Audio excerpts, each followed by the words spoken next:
బానిసత్వం అంటే తెలీదండి. ఈ రోజు పుట్టిన ఈ జెన్‌జీ పిల్లలకి తెలీదు. అంతకుముందు పుట్టిన 1950 తర్వాత పుట్టినోళ్ళు ఎవరికీ తెలీదు. ఎందుకంటే అసలు ఆ వ్యవస్థ ఇప్పుడు లేదు గాబట్టి. అర్థమవుతుందా? కొన్ని వ్యవస్థల ద్వారా ఎంత ప్రాబ్లమ్ అనేది ఆ వ్యవస్థలో బతికినోళ్ళకే తెలుస్తది. ఎన్టీ రామారావు గారు పరిపాలించకమునుపు ముసుగు, కర్ణం అనేటువంటి వ్యవస్థలుండేయి. కర్ణం అనేవాడు, ముసుగు అనేవాడు తెలంగాణ, ఆంధ్ర ప్రాంతాల్లో. వాళ్ళు ప్రజలు పీకు తినేవాళ్ళు. జలగల్లాగా రక్తం తాగేవాళ్ళు. ఏదిచ్చుకు తినేవాళ్ళు, తిప్పిచ్చుకు తినేవాళ్ళు. ఏ పని చేసి పెట్టేవాళ్ళు కాదు. ప్రతి దానికి లంచం తీసుకునేవాళ్ళు. ఆ రోజు విసిగి అలిసిపోయేవాళ్ళంట. ఇప్పుడు ఇప్పుడు పిల్లలకి "ఏరా నీకు కర్ణం సమస్యలు తెలుసంటే" ఆడికసలు తెలీదు. అరే మున్సిపు తెలుసంటే అసలు మున్సిపు ఎవడో తెలీదు. మనం ఎన్టీ రామారావు గారి తర్వాత దాన్నన్నిటిని కొట్టేసి ఆయన ఎంఆర్‌ఓ, వీఆర్‌ఓ అనేటువంటి కొత్త కేటగరీస్‌ని తీసుకొనొచ్చాడు. సో, మనకి కొన్ని పరిస్థితులు తెలీవు. టెన్షన్స్ కొన్ని తెలీవు. సెవెంత్ క్లాస్ అనేది ఎంత టెన్షనో ఇప్పుడున్న పిల్లలకి తెలీదు. 2007 తర్వాత ఎవరైతే ఇప్పుడు పిల్లలు చదువుకున్నారో 2007 తర్వాత సెవెంత్ క్లాస్ ఎగ్జామినేషన్ తీసేసారు. వాళ్ళ దగ్గరికెళ్ళి "ఒరేయ్! అసలు మీకు సెవెంత్ క్లాస్ అంటే ఎంత కష్టమో తెలుసా? సెవెంత్ క్లాస్ కోసం ఎంత రక్తాలు చిందించేవాళ్ళమో తెలుసా? ఎంత రేయింబగళ్ళు నిద్రాహారాలు మానుకొని చదివేవాళ్ళమో తెలుసా? ట్యూషన్‌లకు పోయేవాళ్ళం తెలుసా? అసలు సెవెంత్ క్లాస్ రిజల్ట్స్ వచ్చినప్పుడు గుండె గుప్పెట్లో పెట్టుకునేవాళ్ళం తెలుసా? ఇంట్లో మమ్మల్ని కొట్టేవాళ్ళు తెలుసా?" అని చెప్తే ఇప్పుడు పిల్లలకేం అర్థం కాదు. ఎందుకంటే అసలిప్పుడు ఆ పిల్లలకి ఆ పరీక్షే లేదు గదా! నేను చదువుకునేటప్పుడు మీలో చాలా మంది చదువుకునేటప్పుడు సెవెంత్ క్లాస్ ఫైనల్ ఎగ్జామ్స్ ఉన్నాయి. అంటే కొన్ని ఇప్పుడున్న పిల్లలకి తెలీవు. వాళ్ళకి ఆ పెయిన్ తెలీదు. ఈ సెవెంత్ క్లాస్‌లో ఎంత తలకాయ బాదుకున్నామో, ఎంత పెయిన్ అనుభవించారో ఆ ఎగ్జామ్ రాసిన పిల్లలకి తెలుసు. ఇప్పుడొచ్చిన పిల్లలకి ఏమి తెలీదు. సెవెంత్ క్లాస్‌లో హ్యాపీగా చట్టపట్టాలేసుకుంటా, దారి పక్కన ఉన్న రేగి పళ్ళు తింటా, చెట్టుకున్న జామ పళ్ళు కోసుకొని తింటా ఎలాగో హ్యాపీగా బతికేస్తున్నారు. కానీ సెవెంత్ క్లాస్‌లో మేము చదివే కాలంలో అయితే అసలు మామూలుగా ఉండేది కాదండి. సావు కొట్టి చెవులు మూసేవాళ్ళు ఒక్కొక్కళ్ళు. సో, ఆ ప్రాబ్లమ్స్ మనకే తెలుసు. అది లేనటువంటి వాళ్ళకి ఆ ప్రాబ్లమ్ తెలీదు. అలానే బైబిల్‌లో ఉన్నటువంటి ఎన్నో సమస్యలు ఈ బానిసత్వం అనేటువంటి దాంతో ముడిపడి ఉన్నాయి. ఇప్పుడున్నోళ్ళకి అసలు బానిసత్వం అంటూ ఏంటో తెలీదు. ఇప్పటికి తెలీదు మన పిల్లలు చాలా మందికి. ఎందుకంటే ఆ వ్యవస్థ లేదు. ఆ వ్యవస్థను కొట్టేశారు. ఆ వ్యవస్థని ఆధునిక భారతదేశంలో అది ఒక నిషేధించారు ఆ వ్యవస్థ. కాబట్టి లేదది. కానీ మన పితరుల కాలంలో బానిసత్వం వేళ్ళూనుకుపోయిన కాలం అది. బానిసత్వం అణువణువున ఎందరో జీవితాలని పొట్టన పెట్టుకున్న రోజులవి. బానిసగా బతకాలా? చచ్చిపోవాలా? ఉరేసుకొని తెలియక పిల్లల కళ్ళ ముందు ఉంటే వాళ్ళ కడుపు నిండా అన్నం పెట్టాలని బానిస బ్రతుకులు, పశువుల కంటే నీచమైన బతుకులు, దున్నల కంటే నీచమైన బతుకులు, ఎద్దుల కంటే నీచమైన బతుకులు బతుకుతూ పేరుకు మానవుడు జీవితం అంతా పశు జీవితం అంతా బతికిన రోజులండి అవన్నీ. చెప్పాను కదా! ఆ రోజుల్లో 3 పోటాపోటీగా సూపర్ పవర్స్‌గా ఉండేవి. ఎప్పుడు గూడా సూపర్ పవర్‌గా ఉండే దాంట్లో నంబర్ 1 ఎప్పుడు ఈజిప్టే ఉంటది. దాన్ని ఎవరు కదిలియలేకపోయారు చాలా కాలం. నంబర్ 2 తర్వాత కాలంలో హిత్తీయులొచ్చారు. తర్వాత మెసొపొటేమియా వాళ్ళు గూడా ఉన్నారు. మీకు గతంలో గూడా నేను మ్యాప్ పాయింట్ చూపించాను. రైట్ ఓకేనా? సో, ఈరోజు మనం నిన్న రిలీజియన్ అనే టాపిక్‌ని మనం మాట్లాడుకున్నాం గదా! సెక్సువల్ ఇంప్యూరియాలిటీ, ఇమ్మోరాలిటీ, సెక్సువల్ ఇంప్యూరిటీ లేదంటే సెక్సువల్ ఇమ్మోరాలిటీ అనేటువంటి అంశాన్ని మనం నిన్న ధ్యానించాం గదా! అక్కడ మీకు మ్యాప్ పాయింట్ గూడా నేను చూపించాను మేబీ. మీ అందరికి తెలుసు కదా! మీకు నేను హోంవర్క్ కూడా మీరందరూ చేశారు. ఏంటి ఆ హోంవర్క్ నిన్న మీరు చేసింది? అనటోలియా మ్యాప్ చాలా చక్కగా గీశారు పాపం. నిజంగా కొంతమంది పిల్లల్ని నేను చూస్తున్నాను. ఎందుకంటే థియలాజికల్ టీమ్ వాళ్ళు నాకు పంపిస్తూ ఉంటారు. అన్న ఇదిగో హోంవర్క్ ఇలా చేస్తున్నారని నా ప్రైవేట్ నంబర్‌కి పంపిస్తూ ఉంటారు పర్సనల్ నంబర్‌కి. నిజంగా చాలా మంది చెప్తున్నాను కదా! అద్భుతంగా చేస్తున్నారు చాలా మంది. నిజంగా వాళ్ళకది క్రమం నేనేదో అడుగుతానని కాదండి. నేనేదో అడుగుతాననో, లేదంటే ఇంకోటేదో కాదు. అది నీ క్రమశిక్షణ. విద్యార్థిగా నిన్ను దేవుడు పరీక్షిస్తున్నాడు. నీ సీరియస్‌నెస్ ఏంటో దేవుడు చూస్తున్నాడిక్కడ. నువ్వు ఎంతగా మ్యాప్స్ గీస్తే నీ జీవితంలో అంత ముద్రింపబడి ఉంటాయి అవి. ఎంత ముద్రింపబడుంటే లేఖనాలు అంత త్వరగా నీకు అర్థమవుతాయి. వీటన్నిటికి ఒకదానికి ఒక లింక్ ఉంది. అందుకనే నేను వెయ్యండి అని మొత్తుకునేది అదే. అందుకనే నేను మొత్తుకునేది. ఆ వాతావరణం మీకు అర్థమైతేనే బైబిల్‌లో లేఖనాలు మీకు అర్థమవుతాయి. రైట్? మనకి ఎనటోలియా అనగా హిత్తీ మీ అందరికీ చెప్పాను కదా నేను. హిత్తీయులు. ఒకటేంటంటే ఫస్ట్ సూపర్ పవర్ ఎప్పుడు గూడా చాలా కాలం పాటు ఈజిప్టే ఉండేది. చాలా కాలం పాటు ఈజిప్ట్ నంబర్ 1 సూపర్ పవర్‌గా ఉండేది. నంబర్ 2 హిట్టైట్స్ ఉండేవాళ్ళు. హిట్టైట్స్ అంటే టర్కీ దేశం అనటోలియా. మూడోదేంటంటే మెసొపొటేమియా వాళ్ళు ఉండేవాళ్ళు. ఈజిప్ట్, మెసపోటేమియా చాలా పోటాపోటీగా ఉండేది చాలా కాలంలో. చైనా, అమెరికా ఎలాగో అలాగా.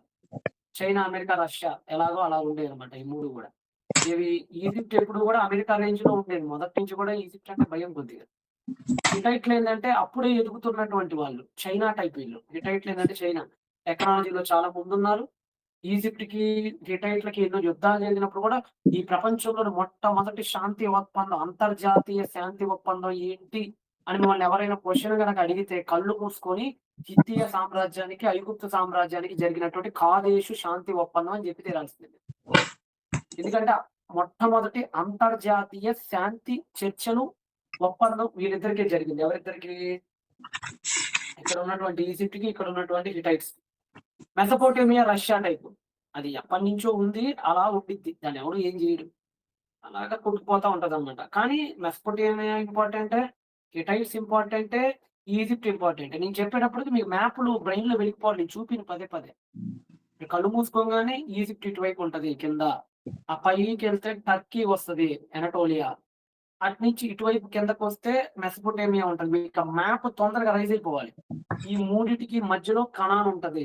మీకిది అర్థమైపోవాలి. ఓకేనా? అసలు ఎందుకు ఈ బానిసత్వ వ్యవస్థ ప్రారంభమైంది? ఎవడు తెచ్చాడు అసలు ఈ వ్యవస్థ అంటే ఎవడో ప్రత్యేకంగా పని కట్టుకొని తెచ్చిన వ్యవస్థ కాదు ఇది. అవసరం కొద్దీ కొన్ని వ్యవస్థలు పుడుతూ ఉంటాయి. పరిస్థితిని బట్టి కొన్ని కొత్త కొత్త వ్యవస్థలు పురుడు పోసుకుంటూ ఉంటాయి. అలా పురుడు పోసుకున్నటువంటి వ్యవస్థే బానిసత్వం అనేటువంటి వ్యవస్థ. ఈ బానిసత్వం అనే థాట్‌లు ఎందుకొచ్చినాయి అంటే ఆ రోజుల్లో టెక్నాలజీ లేదు. ఆ రోజుల్లో ఖచ్చితంగా మ్యాన్ పవర్ గావాలి. ఈ రోజుల్లో అంటే ఒక డాబా కట్టాలంటే పెద్ద పెద్ద మిషన్స్ వచ్చేసినాయి. ఈ మధ్య మీరు చూస్తున్నారు గదా!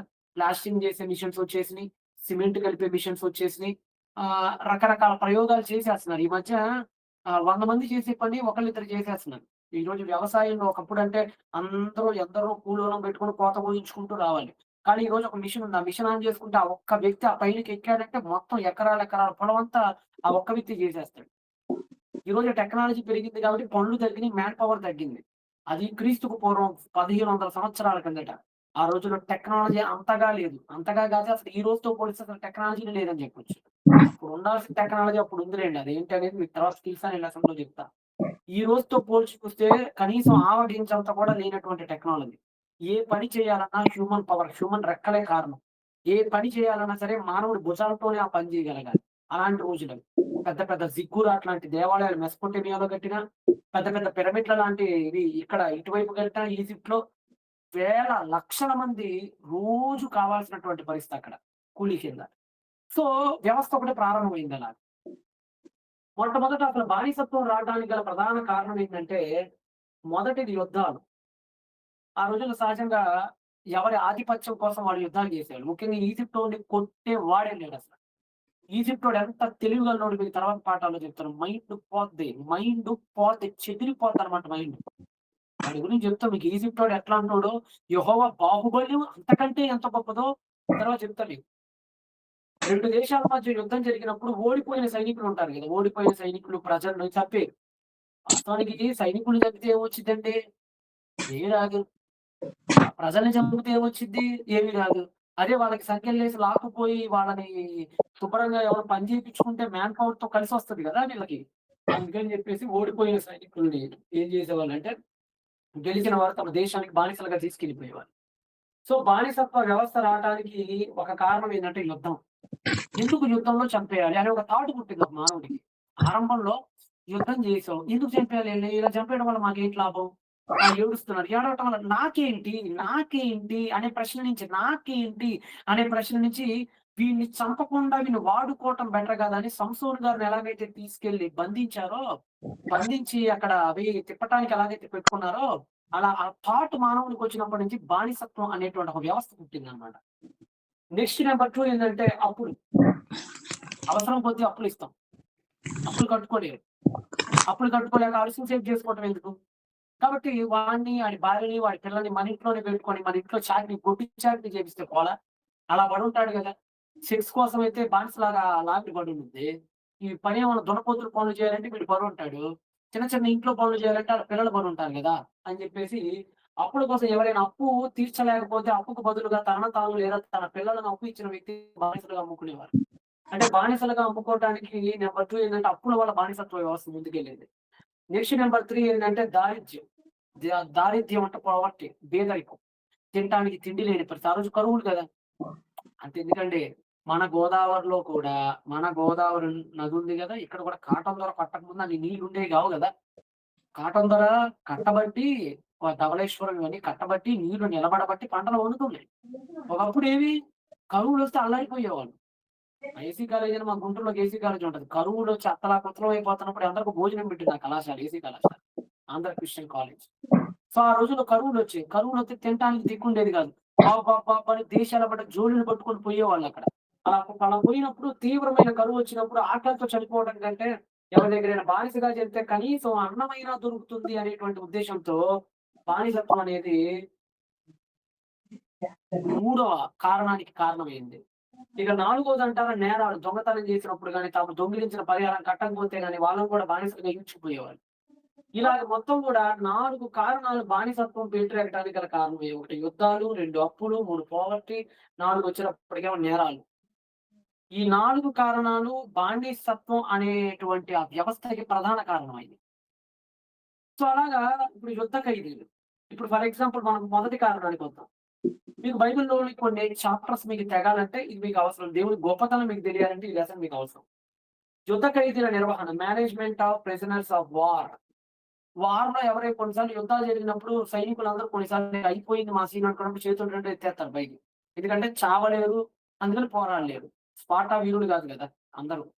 సో, ఖచ్చితంగా చేతులు పైకెత్తేస్తారు. అలా చేతులు పైకెత్తేసినప్పుడు సైనికులను చంపడం కంటే, సైనికుల్ని, ప్రజల్ని చంపడం కంటే వారిని బానిసలుగా మార్చుకోవడం మంచిది. అది లాభసాటిగా ఉండిద్దని విజేతలు అనుకునేవాళ్ళు. అందుకని అక్కడ ఏం చేసేవాళ్ళంటే, ఇదిగోండి ఈ విధంగా వాళ్ళందరిని గూడా ఏం జేసేవాళ్ళంటే, సై సైనికులకు సంకెళ్ళేసి ఆడ, మగ, పిల్ల, జల్ల, మొసలి, మొతక ఎవడో ఒకడు ఏదో పనికి పనికొత్తాడుగా. ముసలోడైతే కనీసం పేడెత్తడానికి పనికొత్తాడు. కుర్రోడైతే కనీసం పొలం దున్నడానికి పనికొత్తాడు. ఆడోళ్ళైతే కనీసం ఇంట్లో వ్యక్తిగత కోరికలు తీర్చుకోవడానికి పనికొస్తారు గదా! ఏదో ఒకటి లాభం గావాలి గదా! అందుకని జెప్పి ఏం జేసేవాళ్ళంటే, వీళ్ళందరిని గూడా సైనికులు బానిసలుగా తీసుకెళ్ళిపోయేవాళ్ళు. సో, ఇదొక బానిస వ్యవస్థ ఈ విధంగా ఏర్పడిందనమాట. రెండోదేంటంటే అప్పులు తీర్చలేక. ఇందాక చెప్పా గదా! అప్పులు తీర్చలేక. బాబిలోనియన్ లాంటి నగరాల్లో అయితే అప్పులు తీర్చలేరు. వడ్డీల మీద వడ్డీలు, వడ్డీల మీద వడ్డేసి కట్టలేక, చావలేక, కక్కలేక, మింగలేక వాళ్ళ కిందే ఏదో ఒకటి ఒక తిండి గింజలైనా దొరక్కపోతే అని వెళ్తారనమాట. ఇదిగోండి ఇక్కడ మీరు చూస్తున్నారు గదా! ఇక్కడ మీరు చూస్తున్నారు. వడ్డీ వసూలు చేస్తున్నాడు ఇక్కడ ఇతను. వీళ్ళందరూ వడ్డీలు కట్టలేకపోయారు. ఇలా వడ్డీలు కట్టలేకపోయిన వీళ్ళందరిని గూడా అక్కడ బానిసలుగా మార్చేస్తారు. అలా. మూడోదేంటంటే ఆకలి చావుల నుంచి తప్పించుకోవటానికి. ఇందాకే మీకు చెప్పా 3 కారణాలు. ఆకలవుతుంది. ఏం చేయగలడు? ఆకలవుతుందండి. ఏం చేయమంటారు చెప్పండి పాపం? ఇంకొక దిక్కు లేదు. ఇంకొక దిక్కు లేదు. ఆకలవుతుంది గాబట్టి చచ్చినట్టుగా వాళ్ళ దగ్గరికొచ్చి "అయ్యా! అయ్యా! మాకు తినటానికి తిండి లేదు. మాకేం చేయాలో అర్థం గాట్లేదు. దయచేసి అన్నం పెట్టండి మహాప్రభు. అవసరమైతే నేను, నా భార్య, నా పిల్లలు మీ దగ్గర తరతరాలు చాకిరీ చేసుకుంటా బతుకుతాం" అని చెప్పి ధనవంతుల దగ్గరకొచ్చి బతిమిలాడేవాళ్ళు. అలా ధనవంతుల దగ్గర బతిమిలాడేటప్పటికి వీళ్ళేం చేసేవాళ్ళంటే, ఇక ఆ రోజు ఉన్నటువంటి పరిస్థితిని బట్టి వీళ్ళు గూడా బానిసత్వంగా తీసుకునేవాళ్ళనమాట. ఆ రోజుల్లో మార్కెట్స్‌లో బానిసలను ఈ విధంగా అమ్మేవాళ్ళు. మార్కెట్‌లో తీసుకొచ్చి బానిసలను కూర్చోబెట్టి అమ్మేవాళ్ళు. ఆడ, మగ ఎందుకంటే ఆ రోజు కరువులు గదా! కరువొచ్చిందంటే యజమానులకి పండగ. కరువొచ్చిందంటే యజమానులకు పండగ. ఎందుకంటే డిమాండ్ ఎక్కువుంటది. ఎక్కువ మంది వర్క్‌లోకొస్తారు. అంతే గదా! ఎక్కువ మంది అయ్యయ్య! మేము మమ్మల్ని తీసుకోండి, మమ్మల్ని తీసుకోండి, బానిసలుగా మమ్మల్ని తీసుకోండి, మమ్మల్ని తీసుకోండి అని వచ్చేస్తారు. సో, అప్పుడు వాళ్ళకి వాళ్ళు ఆడిందే ఆట, పాడిందే పాట. రూ. 5కి రూ. 2 ఇచ్చేసి బానిసను కొనేసుకుంటారనమాట. అలా పెద్ద పెద్ద మార్కెట్‌లే ఉండేయండి. మెసొపొటేమియా గాని, హిత్తీయుల్లో గాని, ఈజిప్షియన్స్‌లో గాని పెద్ద పెద్ద మార్కెట్‌లే వెలిసాయన్నమాట ఆ రోజుల్లో. ఇదిగోండి ఆ రోజుల్లో మగ మగవాళ్ళని కూడా ఇలానే బానిసలుగా కొనుక్కునేవాళ్ళు. ఇలాగా యుద్ధ ఖైదీలని, మగవాళ్ళనేమి, ఆడవాళ్ళనేమి, అప్పులు కట్టలేకపోయినోళ్ళనేమి, ఇలాంటి చాలా మందిని బానిస వ్యవస్థలోకి లాగేశారు. సగానికంటే ఎక్కువ మంది ప్రజలు ఆ రోజుల్లో బానిస బ్రతుకులు బతికేవాళ్ళు. బానిస పనులు చేసుకునేవాళ్ళు. బానిస అంటే బాంచర్ దొర, చెత్తం దొర, చెప్పండి దొర అని చెప్పి అడగటం అన్నమాట బాంచర్. అలాగా. ఇలా మనకి బానిస వ్యవస్థ పురుడు పోసుకుంది. ఈ బానిస వ్యవస్థ గురించి మనం మాట్లాడాలంటే హమ్మురాబి గురించి మనం మాట్లాడాలి. చిన్నప్పుడు మేబీ మీరందరూ కూడా హమ్మురాబి గురించి వినే ఉంటారు. ఎవరి గురించి? హమ్మురాబి గురించి వినే ఉంటారు. ఏం విని ఉంటారు హమ్మురాబి గురించి? ప్రపంచంలోనే మళ్ళా చెప్తున్నా. ప్రపంచంలోనే మొట్టమొదటి లిఖిత రాజ్యాంగం సంపూర్ణంగా చేసినటువంటి రాజుగారు హమ్మురాబి. ఇప్పటికి నాకు తెలిసి సోషల్ స్టడీస్‌లో ఇప్పటికి హమ్మురాబి కోడ్ గురించి లెసన్స్ ఖచ్చితంగా ఉంటాయి. ఈ రోజుకి లెసన్ ఉంటది. ఈ రోజుకి లెసన్ ఉంటది హమ్మురాబి గురించి సోషల్ స్టడీస్‌లో. చిన్న పిల్లలు 7థ్ క్లాస్ నుంచే వస్తాయి. ఎవరు ఈ హమ్మురాబి అంటే మెసొపొటేమియాని పరిపాలించిన మహారాజు. ఇటువైపు ఫరో పరిపాలిస్తే అటువైపు హమ్మురాబి పరిపాలించారు. ఈ హమ్మురాబి అనేవాడు మెసొపొటేమియా, యూఫ్రటీస్, టైగ్రిస్ సరిహద్దులన్నిటిని కూడా పరిపాలించేసాడు. చెప్తున్నాను కదా! నేను యూఫ్రటీస్, టైగ్రిస్ అనగానే మీకు ఇరాక్ మ్యాప్ గుర్తుకుంటూ పోవాలి. సిరిసిల్ల అనగానే టర్కీ మ్యాప్, ఈజిప్ట్ అనగానే ఈజిప్ట్ మ్యాప్. మీరసలు మీరు ఇమాజిన్‌లోకి వెళ్ళిపోవాలి. నేను చూపించకూడదు ఇక నుంచి. యూఫ్రటీస్, టైగ్రిస్ నదుల మొత్తాన్ని కూడా సారవంతమైన ఫెర్టైల్ ల్యాండ్ మొత్తాన్ని కూడా అతను పరిపాలించాడు. అతను అటువంటి హమ్మురాబి. ఏంటి సార్ ఇతనంటే మొట్టమొదటి లిఖిత పూర్వకమైనటువంటి రాజ్యాంగం ఇతనిది. అప్పటిదాకా జస్ట్ ఓరల్స్ ఉండేది అంతే.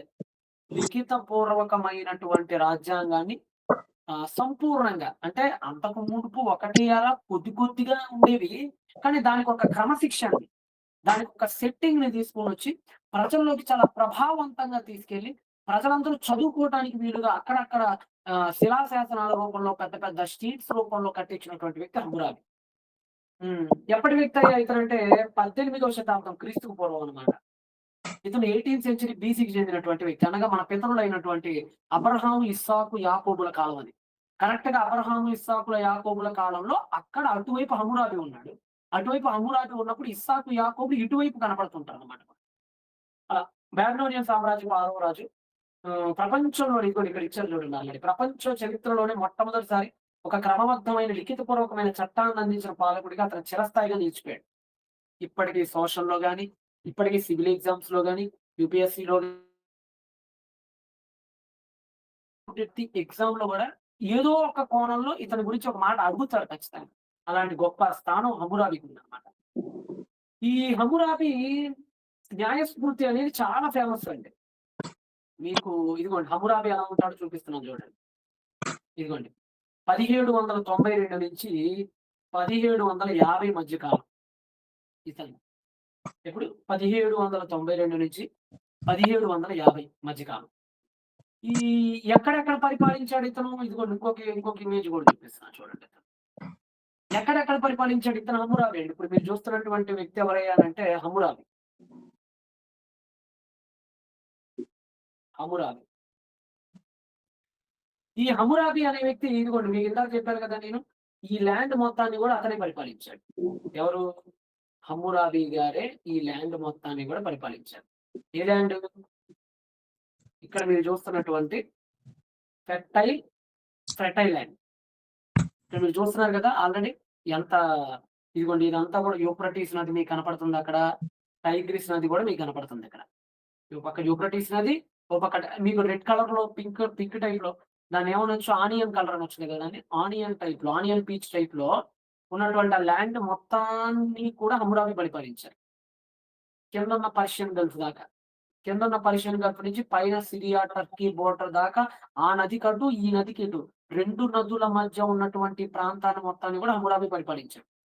హమ్మురాబికి అంతో ఇంతో మంచి పేరుంది. ఎందుకు అంతో ఇంతో మంచి పేరుందంటే తనను తాను నీతిమంతుడిగా నిరూపించుకోవడానికి కష్టపడ్డాడు. ఆ కష్టంలో భాగంగా అంతకు ముందున్న రాజుల కంటే చాలా వరకి సంస్కరణలు, రిఫర్మేషన్స్ తీసుకొనొచ్చాడు. అయి తీసుకొని వత్తేనే ఇక్కడ పాయింట్ చెప్తాను నేను. రిఫర్మేషన్ తీసుకొనొత్తేనే, సంస్కరణ తీసుకొని వత్తేనే ఇంత దారుణంగా ఈడిసిద్దిది. ఇక సంస్కరణ లేకమునుపు ఇంకెంత దరిద్రంగా ఉండేది మీ ఊహకు వదిలేస్తున్నాను నేను. అర్థమైందా? ఇలాగా హమ్మురాబి అనేటువంటి వ్యక్తి మనకు కనపడతాడు. ఇదిగోండి ఇక్కడ మీరు చూస్తున్నారు కదా! ఇక్కడ మీరు చూస్తుంది ఏంటంటే హమ్మురాబి గారు ఇప్పటికీ ఉందండి. ఇప్పటికీ కూడా లూవర్ అనేటువంటి ఫ్రాన్స్‌లో ఉన్నటువంటి లూవ్రే లేదంటే లూవర్ అనేటువంటి మ్యూజియంలో ఇప్పటికీ సూసాలో దొరికింది. 1901, 1902 ఈ మధ్య కాలంలో ఫ్రెంచ్‌కి సంబంధించినటువంటి ఆర్కియాలజిస్టులు తవ్వకాలు జరుగుతున్నప్పుడు ఇరాక్‌లో దొరకలేదది. ఇరాన్‌లో దొరికింది విచిత్రంగా. ఈయన ఇరాన్‌ని పరిపాలించిన. వాస్తవానికి హమ్మురాబి ఇరాన్‌ని పరిపాలించాడు. ఆయన ఇరాక్‌లోని యూఫ్రటీస్ టైగ్రీస్ అటు ఇటు సరిహద్దులు వెంబడి పొడుగున పరిపాలించాడు. కానీ ఇది దొరికింది మాత్రం ఇరాన్. కారణం ఏందంటే తర్వాత కాలంలో ఎలామీలు యుద్ధం జరిగినప్పుడు అక్కడ ఉన్నటువంటి ఇతను కట్టించినటువంటి వాడిని కూడా తీసుకెళ్ళిపోయారు. ఇప్పుడు ఫర్ ఎగ్జాంపుల్ మగధ రాజ్యం ఉంటది గదా! మగధ రాజ్యం. మగధ రాజ్యానికి మన ఒడిస్సా దగ్గర ఈయనుంటాడు కారవేలుడు. కారవేలుడికి మగధ రాజ్యానికి యుద్ధం జరిగినప్పుడు జైన విగ్రహాలని మగధ రాజులు ఎత్తుకుపోతారు. జైన్ ఐడిల్స్‌ని. జైన్ ఐడిల్స్‌ని మగధ రాజులు ఎత్తుకుపోతారప్పుడు. తర్వాత మళ్ళా మొదటి శతాబ్దం క్రీస్తు పూర్వంలో కారవేలుడు ఒడిస్సా కారవేలుడు యుద్ధం చేసి కళింగ సామ్రాజ్యం అంటారు అతన్ని. కళింగ సామ్రాజ్యాధినేత అతను. కారవేలుడు. కారవేలుడు కళింగ సామ్రాజ్యాధినేత అయిన కారవేలుడు మగధ మీద యుద్ధం చేసి వాడు తీసుకెళ్ళిపోయినటువంటి జైలు విగ్రహాలను మళ్ళా తిరిగి తీసుకొనొస్తాడు. ఈ రోజుల్లో బ్రిటిషోళ్ళు కోహినూర్ తీసుకుపోయారు కదా మనది. అలానే ఆ రోజుల్లో ఒక యుద్ధం జరిగినప్పుడు కొన్ని ముఖ్యమైన వస్తువుల్ని తీసుకెళ్ళేవాళ్ళు. అలాగా ఎలామీలు, మెసొపొటేమియా ఆ రోజు కాలం తర్వాత కాలంలో యుద్ధాలు చేసినప్పుడు ఇవి చాలా గొప్పవి అని చెప్పేసి వీటిని తీసుకెళ్ళిపోయారన్నమాట ఇరాన్‌కి. అలా ఇరాన్‌కి వెళ్ళిపోయిన తర్వాత ఎవరికీ తెలీదసలు ఇలాంటియి ఉన్నాయని తెలీదు. అంతా ఆర్కియాలజిస్టుల పుణ్యం. ఆర్కియాలజీని గౌరవించాలి. అందుకని అన్ని డిపార్ట్‌మెంట్ కంటే ఆర్కియాలజీ చాలా ఉన్నతమైంది. ఎందుకంటే చరిత్ర అంటే మన కళ్ళ ముందు ఉంది. చూసినోడు చెప్తాడు. చరిత్ర చెప్పనివెన్నో ఆర్కియాలజీ బయట పెట్టింది. సో అలాంటి గొప్పటువంటి ఆర్కియాలజీ ఎక్స్‌కవేషన్‌లో దొరికినటువంటిది ఒకటేంటంటే హమ్మురాబి. ఇక్కడ మీరు ఆల్రెడీ చూస్తున్నారు. ఇదంతా కూడా క్యూనిఫార్మ్ టెక్స్ట్ అన్నమాట. ఇదంతా కూడా క్యూనిఫార్మ్ టెక్స్ట్. ఈ క్యూనిఫార్మ్ టెక్స్ట్‌లు ఇవన్నీ కూడా దాదాపు 280 పైచిలుకు ఉంటాయండి. 200 పైచిలుకు, 280 పైచిలుకు ఆజ్ఞలండి ఇవన్నీ కూడా 280 పైచిలుకు ఆజ్ఞలన్నమాట ఇవన్నీ. పై నుంచి కింద దాకా ఏకధాటిన ఈ ఆజ్ఞలన్నీ చెక్కించేసాడన్నమాట ఇదంతా కూడా. అర్థమవుతుందా? చాలా ఇంపార్టెంట్ అన్నమాట ఇది మనకి. రైట్. ఇంకా ఇదిగోండి ఈ మ్యూజియంలో ఉందండి. ఇప్పుడు ప్రస్తుతానికి ఎక్కడుంది సార్ ఇది అనంటే ఈ మ్యూజియంలో ఉంది. ఇది ఫ్రాన్స్ అన్నమాట. ఇది ఫ్రాన్స్‌కి సంబంధించినటువంటి మ్యూజియం. ఇప్పటికి పారిస్‌లో ఉంది. ఫ్రాన్స్ రాజధాని అయిన పారిస్‌లో చాలా ఫేమస్ మ్యూజియం ఇది. లోవర్ మ్యూజియం అంటారు. లేదంటే లూవ్రే మ్యూజియం అని కూడా అంటారన్నమాట దీన్ని. ఈ మ్యూజియంలో ఇప్పటికి అది అలానే ఉంది. ఎందుకంటే ఫ్రెంచ్ శాస్త్రవేత్తలు కనిపెట్టారు కాబట్టి దాన్ని అక్కడికి తీసుకెళ్ళిపోయారన్నమాట. హమ్మురాబి రాసిందేమో ఇరానోడు తీసుకుపోయాడు. ఇరానోడు తీసుకెళ్ళిందేమో మళ్ళా ఫ్రెంచోడు తీసుకుపోయాడు. అలాగనమాట. చేతులు మారి ఇప్పుడు అది ఇక్కడ ఉందన్నమాట ఇది. ఇదిగోండి ఇప్పటికి కూడా మీకు టూరిస్టులు వెళ్తూ ఉంటారు మీరు చూస్తే. ఇప్పటికి కూడా అక్కడ టూరిస్టులు వెళ్తూ ఉండటం, టూరిస్టులు ఫోటోలు దిగుతూ ఉండటం, దాన్ని చూసి నిజంగా ఆశ్చర్యం కదండీ! ఎప్పుడో మన అబ్రహాం పితరుడైనటువంటి ఇస్సాకు గారి కాలంలో స్వహస్తాలతో చెక్కబడినటువంటి ఈ రోజుకి మనం తాకగలుగుతున్నాము అనంటే, ఈ రోజుకి మనం మన చేతులతో వాటిని స్పృశించగలుగుతున్నాము అనంటే, అది నిజంగా చాలా గొప్ప విషయం గదా! మనందరికీ గూడా. సో, ఈ విధంగా హమ్మురాబి అనేటువంటి వ్యక్తి గురించి మనందరం గూడా తెలుసుకోవాలి. ఎందుకంటే, ఇతను కొన్ని సంస్కరణలు చేశాడు. సంస్కరణలు చేసినా గాని చాలా దరిద్రంగా ఉన్నాయన్నమాట అవి. ఊర్నమ్ము అనేది అంతకుముందు ఉండేదండి. అంటే ఇతనికంటే ముందు అంటే ఇతను ఏదైతే మెసొపొటేమియా రాజైనటువంటి హమ్మురాబి కోడ్ కంటే ముందు ఇంకో కోడ్ ఉండేది. ఉర్నమ్ము కోడ్ అనేవాళ్ళు. కానీ అదేంటంటే స్పష్టంగా లేదు, పెద్దదిగా లేదు. అందుకని దానికి ఎక్కువ కీర్తినివ్వకుండా హమ్మురాబినే ముందు పెట్టారు. సుమారుగా ఈ హమ్మురాబి కోడ్‌లో సుమారుగా 30-35 చట్టాలు స్లావరీ గురించి ఉంటాయండి. బానిసత్వం. దాదాపుగా 30-35 చట్టాలు లాస్ ఉంటాయి. 280 లాస్‌లో కనీసం 30-35 పరోక్షంగా, ప్రత్యక్షంగా. పరోక్షంగానివి, ప్రత్యక్షంగానివి స్లావరీతో లింక్ అయినటువంటి లాసు సుమారుగా 30-35 లాసులున్నాయి 280లో. అంటే బానిసత్వం అనేది ఎంత ఇంపార్టెంటు వ్యవస్థ ఆ రోజుల్లో మీరు చూడండి. స్లావరీ అనేది ఎంత ఇంపార్టెంట్‌గా ఉండేదో ఆ రోజుల్లో చూడండి. 280లో 30 ఆజ్ఞలు దీని మీదే ఉన్నాయి అనంటే 30 లాస్ దీని మీద ఉన్నాయంటే ఇది ఎంత బలమైనటువంటి వ్యవస్థగా ఆ రోజుల్లో మీరు ఆలోచించండి. రైట్. హమ్మురాబి కాలంలో ఆయన క్లాసిఫికేషన్ 3 రకాలుగా చేసేడండి. హమ్మురాబి అనేటువంటి ఆయన హమ్మురాబి అనేటువంటి ఆయన మెసొపొటేమియా సామ్రాజ్యంలోని ప్రజల్ని 3 రకాలుగా సాంఘిక వర్గీకరణ చేశాడు. ఏంటా సాంఘిక వర్గీకరణ? ఈరోజు మన భారతదేశంలో మనుస్మృతి 4 రకాలుగా వర్గీకరించింది. ఎలాగా? బ్రాహ్మణ, క్షత్రియ, వైశ్య, శూద్ర. చతుర్వర్ణం అంటారు గదా! చాతుర్వర్ణం మయా సృష్టం మనం శ్లోకాలు వినే ఉంటాం గదా! కానీ మెసొపొటేమియన్ కింగ్ ఎవరైతే ఉన్నారో ఆ రోజు ఆ పరిపాలనలో సుమారుగా 3 రకాల వ్యక్తులుగా విభజించింది. వాళ్ళలో ఫస్ట్ అవీలు, రెండో వ్యక్తులు ముష్కేని, మూడో వ్యక్తులు వార్డు. ఈ 3 రకాల వ్యక్తులు అనమాట. ఈ 3 రకాల వ్యక్తులు. అవీరూమ్ అంటే ఫ్రీ మ్యాన్, రిచ్ మ్యాన్. వీళ్ళందరూ కూడా మంచి ధనవంతులు, ఉన్నత స్థాయి. మంచి ఒక ఓసీ టైప్ అనమాట. ఈ రోజున మనకి ఓసీ, బీసీ, ఎస్సీ అంటున్నామే అలా వీళ్ళు ఓసీ టైప్ అనమాట. డబ్బును బట్టి వర్గీకరణ. ఇది కుల వర్గీకరణ కాదు. డబ్బుల్ని బట్టి, సామాజిక హోదాను బట్టి వర్గీకరణ చేశారు ఆ రోజుల్లో. ఇది ఇంకా నయం. మనకంటే ఇది చాలా బెటర్. మన దగ్గర డబ్బులున్నాయి, ఇంకా కులం ఇలానే ఉంటది కదా! దానికంటే అది బెటర్ కదా! ముష్కెలు. ముష్కెలు అంటే మధ్యస్థ స్థాయి. అంటే వీళ్ళంత రిచ్ కాదులే గానీ, ఏదో సో పర్లేదు. బీసీ టైప్ బతికేస్తారు. ఇబ్బందేం లేదు. ఆళ్ళ జీవితాలు ఆళ్ళు బతికేస్తారు. వాళ్ళకి ఎలాంటి కష్టం, నష్టం కూడా పెద్దగా ఏమి ఉండదు. మూడోదొచ్చేటప్పటికి వ్యాటు. వీళ్ళు స్లేవ్స్. మన దగ్గర శూద్ర ఎలాగో ఆ రోజుల్లో స్లేవ్ అలా. స్లేవ్స్. ఇలాగా ఇక్కడ మీరు చూస్తున్నారు గదా! ఇక్కడ మీరు చూస్తున్నారు. ఇదిగోండి. ప్రాచీన మెసొపొటేమియా. మెసొపొటేమియా అంటే లేదండి. మెసో అనగా మధ్య. చిన్నప్పుడు చదువుకున్నారా? Palaeolithic period, mesolithic period, neolithic period చిన్నప్పుడు చదువుకొని ఉంటారు గదా! Pre historic period. పాలియోలిథిక్ అంటే పాత రాతి యుగం. మెసోలిథిక్ అంటే మధ్య రాతి యుగం. మెసో అనగా మధ్య అని అర్థం అన్నమాట. సో, ఇక్కడ గూడా మెసోపొటేమియా. పొటేమియా అనగా 2 నదులు. మెసో అనగా మధ్య. అంటే అటు యూఫ్రటీసు, ఇటు టైగ్రిస్ మధ్య ఉండిద్ది అని అర్థం అది. హమ్మురాబీ కాలంలో ఇదిగోండి అవీరూమ్. అవీరూమ్ అంటే ఉన్నత స్థాయి. మంచి స్వేచ్ఛ. యాజకులు, భూస్వాములు, ధనికులు. నెక్స్ట్ రెండోది ఎవరంటే ముష్కెను. ముష్కునీం అంటే స్వేచ్ఛ గలవాళ్ళే కానీ తక్కువ స్థాయి ప్రజలు. రైతులు, కళాకారులు, కూలీలు, నాట్యం ఆడేవాళ్ళు, వాళ్ళు వీళ్ళు అందరూ వస్తారు. మూడో రకం ఎవరంటే అవీరూమ్. మూడో రకం వార్డూమ్. క్షమించండి వార్డూమ్. వార్డూమ్ అంటే ఎవరంటే యుద్ధాల్లో పట్టబడిన వారు, అప్పులు కట్టలేనోళ్ళు, బానిస ఇందాక పైన చెప్పాను యుద్ధాలు, అప్పులు, కరువు కాటకాల కోసం వచ్చినోళ్ళు. ఇలాగ ఈ టైప్ అన్నమాట. వీళ్ళు వార్డూమ్. వీళ్ళు వార్డూమ్ అంటారన్నమాట వీళ్ళని. ఇలాగా 3 రకాలుగా సాంఘిక విభజన చేశాడు హమ్మురాబి. ఇంగ్లీషు విద్యార్థుల కోసం అయితే ఇక్కడ ఉంది చూసుకోవచ్చు. అవిలు, అదిగోండి. అవిలు, ఆ తర్వాత ముష్కెను, తర్వాత వార్డు. ఓకేనా? రైట్. నెక్స్ట్ మనం ఎక్కడికొద్దామంటే ఈ ఈ హైరార్కీ అన్నమాట. ఇది ఒక హైరార్కీ. ఇందాక చూపించింది ఇది గూడా. ఇందాక మీకు ఏదైతే చూపించానో అదే ఇది గూడా. కాకపోతే హైరార్కీ లెవెల్‌లో చూపిస్తున్నాను అంతే. అవీలు ఉన్నత వర్గం, ముష్కెను సాధారణ వర్గం, వార్డు దాసులు, బానిసలు వీళ్ళకి సంబంధించిందన్నమాట ఇది. రైట్. ఇప్పుడు మనం ఎక్కడికొద్దామంటే వాళ్ళ ముగ్గురికి ఉన్నటువంటి హక్కులు మనం ఒకసారి చూద్దాం.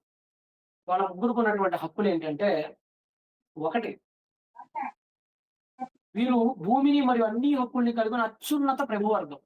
భూస్వాములనమాట. వీళ్ళకి తిరుగులేదు. భూస్వాములే. రెండోది ముష్కెలు.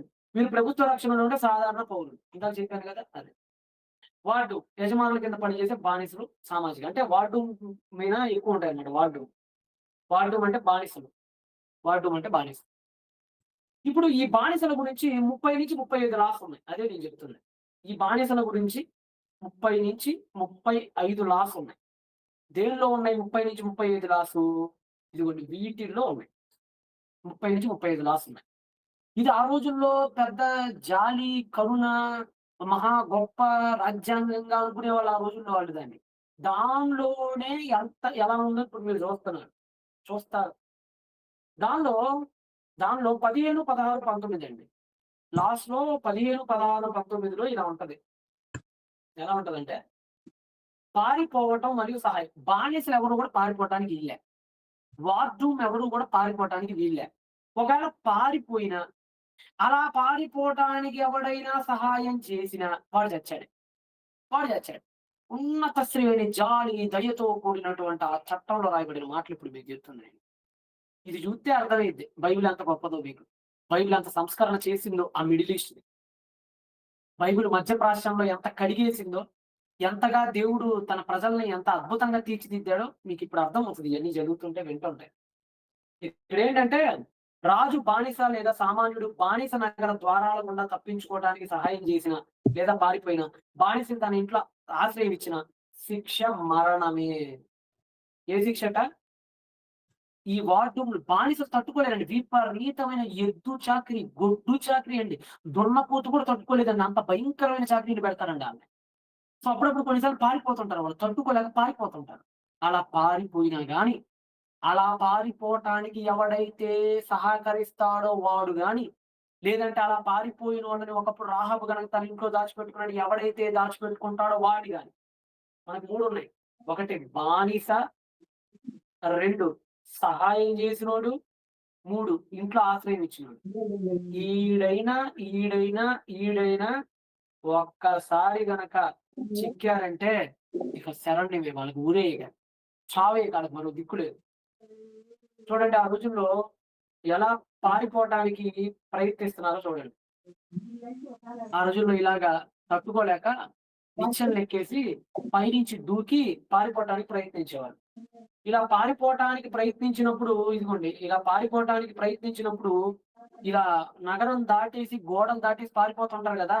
ఇలా నగరం దాటి, గోడలు దాటి పారిపోతున్నప్పుడు ఎవడో ఒకడు నిచ్చెనేయటానికో, లేదంటే పైనుంచి కిందకి దింపటానికో, దారి చెప్పటానికో, ఇండైరెక్ట్ గానో, డైరెక్ట్ గానో ఎవడో ఒకడు సహాయపడి ఉంటాడు గదా!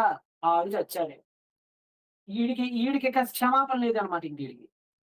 ఇలా గాకుండా ఎవరైనా ఒకళ్ళు అయ్యో పాపం బానిస ఏదో ముద్ద అన్నం పెడదాం, కొడతన్నాడంట వాళ్ళ ఓనర్ వాళ్ళ మాస్టర్ కొడతన్నాడంట పాపం అని జెప్పి ఇంట్లో తీసుకెళ్ళి దుప్పటి కప్పి ఇంట్లో పెట్టుకున్నట్టు తెలిసిందంటే, ఈవిడ చచ్చిందే, ఆ పెట్టుకున్నోడు చచ్చాడే. అంటే ఎంత కఠినంగా ఉండేది చూడండి. ఇలా పెట్టుకుంటే మాత్రం ఈవిడ అయిపోయింది, ఈవిడ అయిపోయింది, ఈడు అయిపోయాడు. ఇందాక మీకు చెప్పానే సహాయం చేసేవాడు ఈ నిచ్చెన దగ్గర ఉండి సహాయం చేస్తాడే, ఆడు గూడా అయిపోయాడు. అందరూ అయిపోయారన్నమాట. ఒక్క దెబ్బకి అందరూ అయిపోతారు. అలాంటి చట్టాలన్నమాట. అలాంటి చట్టాలు. బానిసల పట్ల ఎంత కఠినంగా మళ్ళీ ఇది చాలా ధర్మబద్ధమైనటువంటి రాజ్యాంగంగా ఆ రోజు అడ్డుకునేవాళ్ళు. ఎంత ధర్మబద్ధమైనటువంటి రాజ్యాంగంలోనే బానిస బతుకులు కుక్క బతుకుల్లా ఉన్నాయంటే, అసలు ధర్మబద్ధం కాని రాజ్యాంగం అని అన్నారంటే ఇంకెట్టుండిద్దో ఆలోచించండి. అర్థమైందా? బానిసల అప్పగింత. 17, 18లో ఇలా ఉంటదండి. తప్పించుకున్న బానిసను పట్టుకొని యజమానికి అప్పజెప్తే, అంటే ఎవడైనా తప్పించుకున్నోడిని గనక పట్టుకొని ట్రేస్ చేసి వాడిని మెడకాయ కట్టేసుకొని ఎక్కడికి రా పొరబోయేది. పదరా నువ్వు ముందు మాస్టర్ దగ్గరికి అని చెప్పి లాక్కుపోయి ఎవరైతే మాస్టర్‌కి అప్పజెప్తారో అలా అప్పజెప్పినోడికి 2 షెకెల్‌ల వెండి బహుమానంగా ఇవ్వబడుతుందండి. కొంతమందైతే 2 షెకెల్‌ల వెండి కోసమే ఆ పని చేస్తా ఉండేవాళ్ళు ఎప్పుడు మెస్పోటేమియాలో ఎవడు దొరుకుతాడో, ఎవడు పారిపోతాడో పట్టుకుందామని. ఇప్పుడు ఫర్ ఎగ్జాంపుల్ ప్లాస్టిక్ డబ్బాలు గనక కనపడితే, బీర్ బాటిల్ గనక కనపడితే ఇనప కొట్టుకు పోతే డబ్బులిత్తారు కదా! అందుకని ఈళ్ళేం చేస్తుండ్రు ఎవడెవడు ప్లాస్టిక్ బాటిల్ పడేత్తాడో కాపు కాసుకొని కూర్చుంటాడు. ఎక్కడెక్కడ బీర్ బాటిల్ పడేత్తాడో కాపు కాసుకొని కూర్చుంటారు కదా! అలాగా బానిసలు పరిగెడితే కాపలా కాసుకొని కూర్చుంటారు ఇక్కడ 2 షెకెల్‌లొత్తాయని చెప్పి. అంటే కుక్కల కంటే నీచంగా కనీసం కుక్కైనా పారిపోతే వదిలేస్తారు. ఎటో పోయి చచ్చిద్దని. మనిషిని మాత్రం వదలరండి ఆళ్ళు. అంత దారుణమైనటువంటి పరిస్థితి. ఇదిగోండి.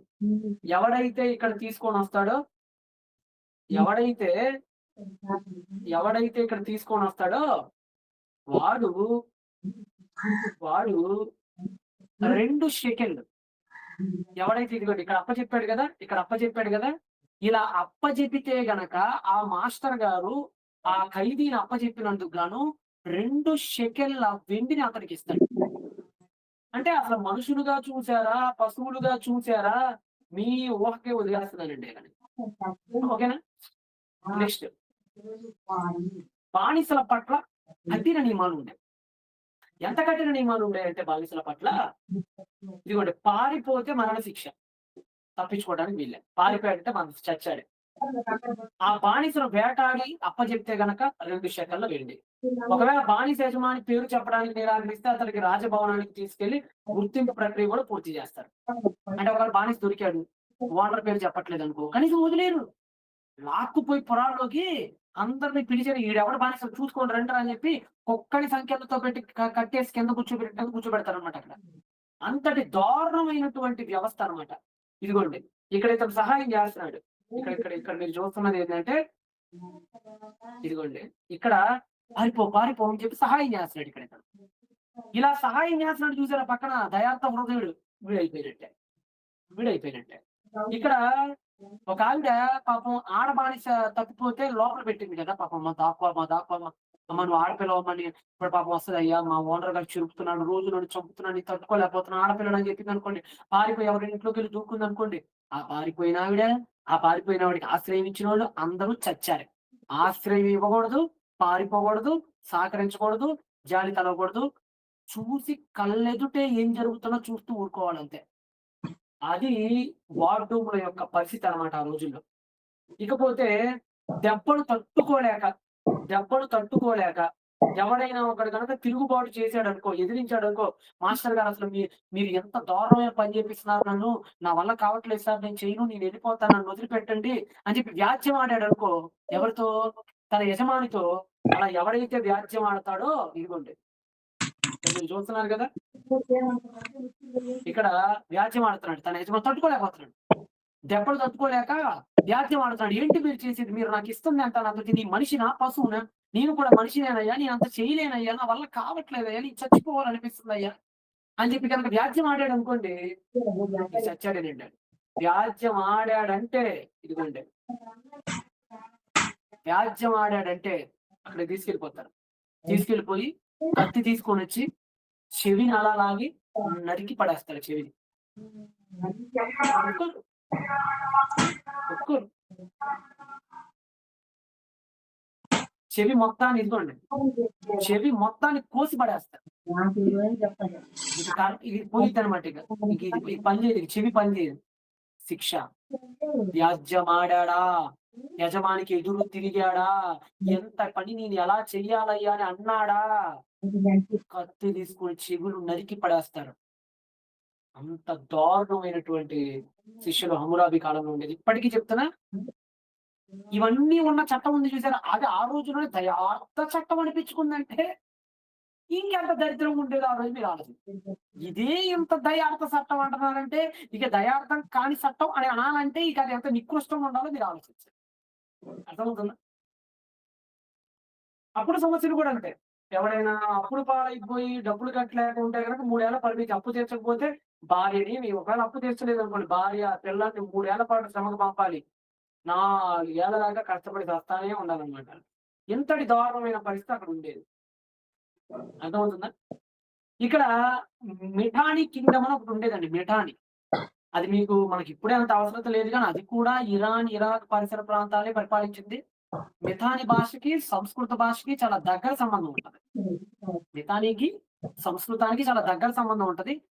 వాళ్ళ రిచువల్స్ కూడా బ్రాహ్మిన్స్ రిచువల్స్ టైప్‌లో ఉంటాయి. వాళ్ళు అగ్నిని పూజిస్తారు. వాళ్ళ రైటింగ్ గూడా కాస్త ఈ రిగ్వేదిక్ టైప్‌లో ఉంటది. అంటే చాలా మంది స్కాలర్స్ కొంతమంది ఏం అభిప్రాయపడతారంటే వాళ్ళ నుంచి ఈళ్ళకి కాపీ కొట్టారని చెప్తారు. మిథాని దగ్గర నుండే ఇండియన్ సంబంధించిన బ్రాహ్మిన్ కల్చర్ కాపీ అయ్యి అక్కడ దిగుమతి అయిందని చెప్తారు. అంత గొప్ప సత్సంబంధం ఉందన్నమాట మిఠానీకను భారతదేశంలో ఉన్నటువంటి బ్రాహ్మిణ సంస్కృతికి. ఈ సంస్కృతిలో హ్మ్. ఒక యజమాని తన బానిసను కొట్టినా, వారి కన్ను పడగొట్టినా, పంటిని ఊడగొట్టినా అది నేరంగా పరిగణించబడదు. యజమానికి కోపమొచ్చింది. ఒక కాఫీ కప్ ఏదో పగలగొట్టాడు యజమాని. వెంటనే చేతిలో ఏ కత్తుంటే ఆ కత్తి తీసుకొని కంటి మీద పసక్కమని పొడుస్తాడు. అలా పొడిచినప్పుడు బయటికెళ్ళి అయ్యయ్యయ్యో! మా మాస్టర్ గారు కొట్టారంటే, "ఏయ్! మీ మాస్టరే గారా కన్ను పీకేసి చచ్చిపోవసరమేంటి మీ మాస్టర్ కోసం." కన్ను పీకేసినా కేసు లేదు. పళ్ళు ఊడగొట్టినా కేసు లేదు. అవయవాలు తీసేసినా కేసు లేదు. ఆలోచించండి మీరొకసారి. యజమానికి ఎటువంటి కోర్టు కేసు ఉండదండి. అతనికి ఎటువంటి కనీసం కోర్టు కేసు కూడా కాదురా బాబు. హిత్తీయులు నయం రా బాబు. ఈళ్ళకంటే హిత్తీయులు చాలా నయం. హిత్తీయులు చాలా నయం ఈళ్ళకంటే. కనీసం జరిమానా అయినా ఉండేది ఆళ్ళకి. ఈళ్ళకైతే జరిమానా కూడా లేదు. బానిస శరీరం యజమాని ఆస్తి కాబట్టి శరీరాన్ని గాయపరిచే హక్కు యజమానికి ఉంటుందని ఆ చట్టం చెప్తుంది మిఠాని. మిఠాని కూడా ఇంచుమించు అక్కడే పరిపాలించిందన్నమాట.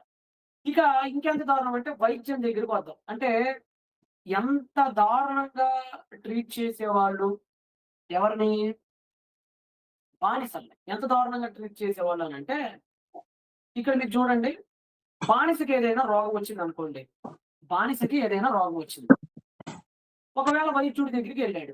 వైద్యుడు చికిత్స చేస్తూ ఉండగా స్లేవ్ అయినటువంటి బానిస అయినటువంటి రోజు చచ్చిపోయాడు. వైద్యుడు ఆ బానిస యజమానికి మరో బానిసను పరిహారంగా ఇవ్వాల్సి ఉంటుంది. వైద్యుడున్నాడు కదా! బానిస యొక్క యజమానికి ఇంకొక బానిసని ఇవ్వాల్సొస్తది. ఇతను గనక చచ్చిపోతే ఇతను అండర్ కవరేజ్ ఆపరేషన్. ఒకవేళ బానిస గనక కన్ను పోగొడితే ఆ బానిస సగభాగాన్ని వెండితో తూచివ్వాలి. అంటే ఒక్క మాటలో చెప్పాలంటే బానిసకి బానిసకి వైద్యం చేసేటప్పుడు ఈ బానిస కనుక చచ్చిపోయినది వాడికి ఏ పెనాల్టీ లేదు. కనుపోతే ఓ షెకెల్ వెండిస్తే అయిపోయింది. చేతులు దులుపుకొని వెళ్ళిపోవచ్చు. సాహసాలు చేసుకోవాలన్నా ఈ శరీరం మీద సాహసాలు చేసుకోవచ్చు. లేదు ఆడే సచ్చాడు. నష్టమే లేదు. ఒక 10 షెకెల్‌లు పెట్టి ఇంకో బానిసను కొనుక్కొని ఆ యజమానికి ఇస్తే అయిపోయింది. సింపుల్. సింపుల్ అన్నమాట. అంటే బానిసకి విలువ లేని జీవితాలన్నమాట. ఒకవేళ గనక ఇదిగోండి అక్కడికొచ్చి కొద్దిగా వెండిచ్చేసి ఆ బానిస చచ్చిపోయాడులే పర్లేదులే అని గనక అంటే గనక ప్రశాంతంగా అయిపోయేది మొత్తం సీన్. కానీ, ఇక్కడ ఒక తేడా ఉంది. ఉన్నత వర్గం అంటే ఇందాక ఏమని చెప్పాను మీకు? అవిలీలు. ఉన్నత వర్గం ఉంది కదా! అవీలుము వాళ్ళు ఉన్నారు కదా! అవీలుము వాళ్ళు. ఈ అవీలుము ఉన్నోడికి జ్వరమో, రోగమో ఏదో వచ్చింది. వస్తే వాడు వైద్యుడి దగ్గరికెళ్ళాడు. ఉన్నత వర్గపు వ్యక్తికి శస్త్రచికిత్స చేస్తున్నాడు. అలా చేసేటప్పుడు కనుక ఆ వ్యక్తి చచ్చిపోయాడనుకోండి, ఏం చేస్తారని తెలుసా శిక్ష కింద? వైద్యుడు 2 చేతుల్ని నరికి పడేస్తాడు. ఇందాక బానిస చచ్చిపోయినప్పుడేమో కాలు మీద కాలేసుకొని ఇలాగ దర్జాగా ఓ రూ. 2 మొహం మీద కొడితే అయిపోయింది. కానీ ఇక్కడ ఉన్నత వర్గానికి చెందినటువంటి వ్యక్తి గనక చచ్చిపోతే అతను వైద్య పరిరక్షణలో రెండు చేతులు తీసేస్తాడు. ఆడు ప్రాణి, ఈడు ప్రాణమేగా.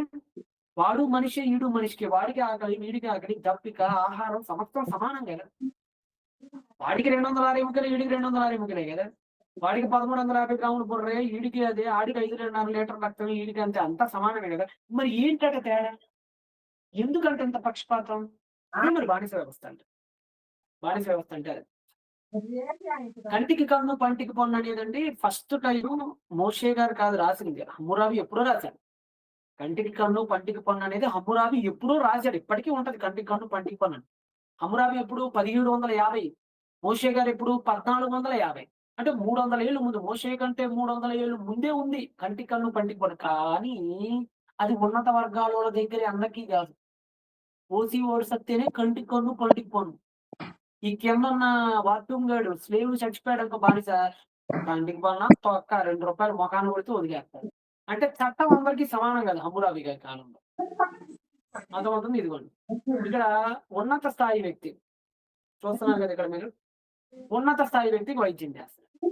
ఆ వైద్యం చేసేటప్పుడు ఉన్నత స్థాయిలో చచ్చిపోతే ఇప్పుడు మీకు జరిగిందనమాట. ఏం చేస్తారని చెప్పి 2 చేతులు అడ్డంగా నరికేస్తారు. ఖైదీ వస్త్రాలేసి వైద్యుడికి ఖైదీ వస్త్రాలేసి తీసుకొనొచ్చి ఏ చేత్తో అయితే వైద్యం చేశాడో ఆ చేయి మొత్తాన్ని ముఖ్యంగా కుడి చేతిని నరికి కింద పడేస్తాడు. అర్థమవుతుంది మీకు? అంటే ఎంత దారుణంగా ఉండేదో మీరు ఆలోచించండి. హమ్మురాబి చట్టాల ప్రకారం ప్రాణానికి విలువ అయితే ఉండేది. ప్రాణానికైతే విలువ ఉంది. కానీ అది ఒక్కొక్కడికి ఒక్కొక్క విలువ ఉంటదన్నమాట. అందరికీ ఒక విలువ కాదు. బానిసలకైతే అసలు పెద్ద విలువే ఉండేది కాదు. కంటికి కన్ను, పంటికి పన్ను అనేటువంటి సూత్రం కేవలం వేరు వర్గాల మధ్య జరిగే నేరాలకు మాత్రమే వర్తించింది. ఓకేనా? కాబట్టి హమ్మురాబి కాలంలో మెసొపొటేమియాలో ఇందాక మనం నిన్న మీరందరూ డ్రాయింగ్ చేశారు కదా! మెసొపొటేమియాలో ఇటువైపేమో యూఫ్రటీసు, ఇటువైపేమో టైగ్రిసు, ఈ 2 కలిపి పర్షియన్ గల్ఫ్‌లో కలుస్తాయి కదా ఇక్కడ. ఈ ల్యాండ్ మొత్తాన్ని కూడా ఇతను పరిపాలించాడు. ఈ ల్యాండ్ మొత్తాన్ని కూడా ఎవరు పరిపాలించారు?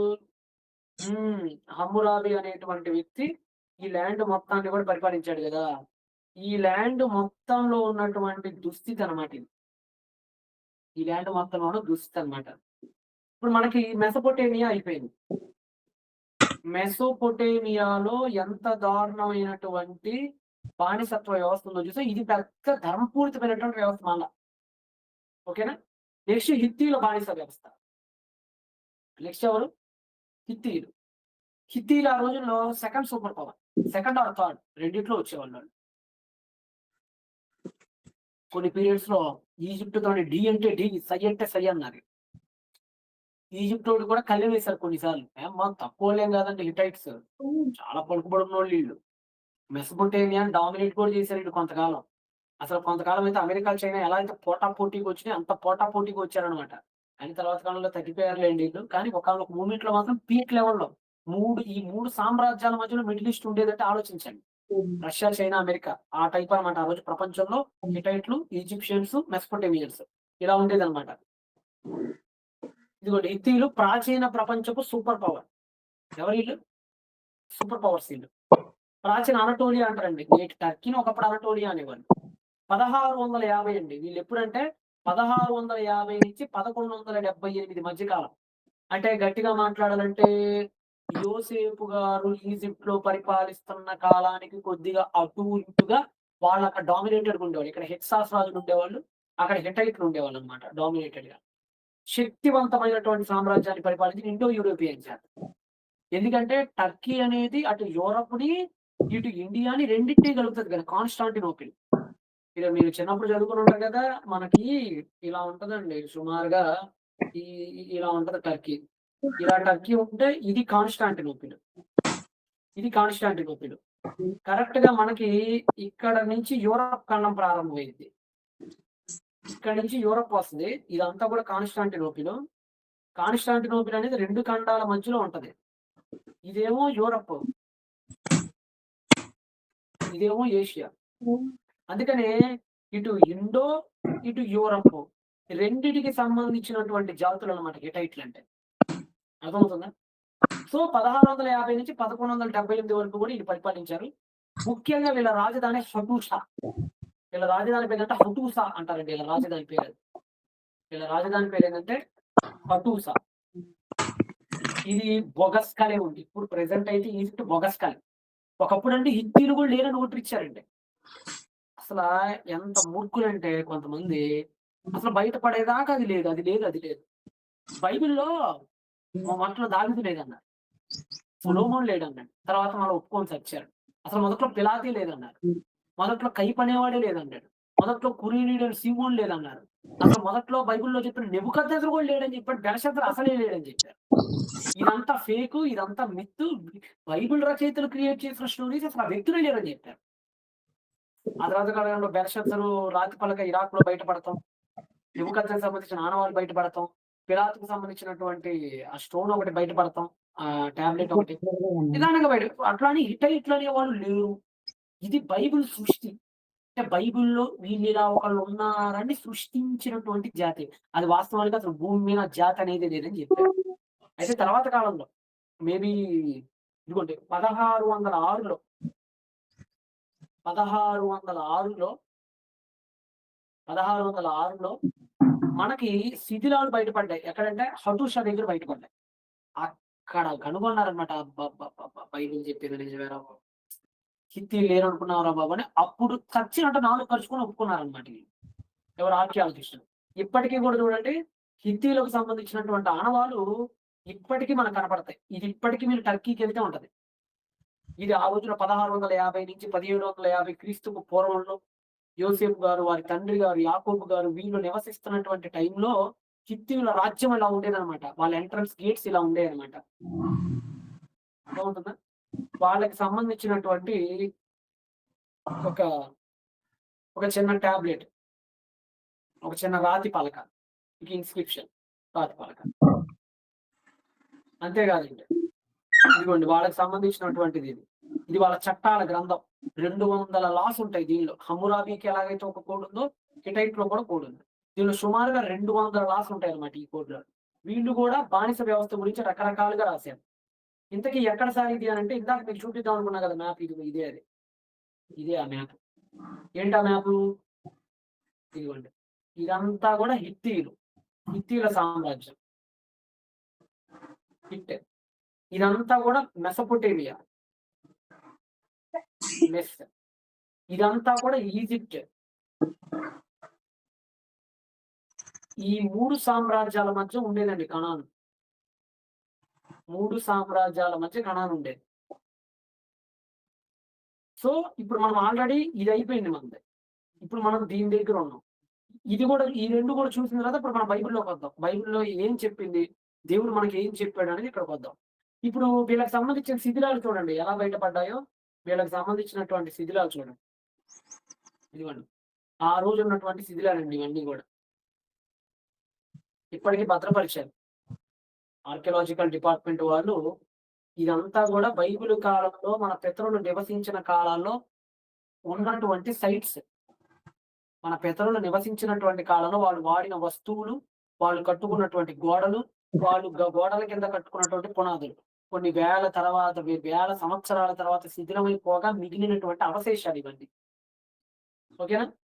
ఇలాగా ఇదిగోండి ఇప్పటికి గూడా ఆళ్ళ అవశేషాలు ఇప్పటికి కూడా మనకు కనపడుతుంటాయి. ఆ రోజు ఏసినటువంటి పునాదులు. ఇవన్నీ గూడా ఇప్పటికి గూడా టర్కీ దేశంలో ఇప్పటికున్నాయండి ఇవన్నీ గూడా.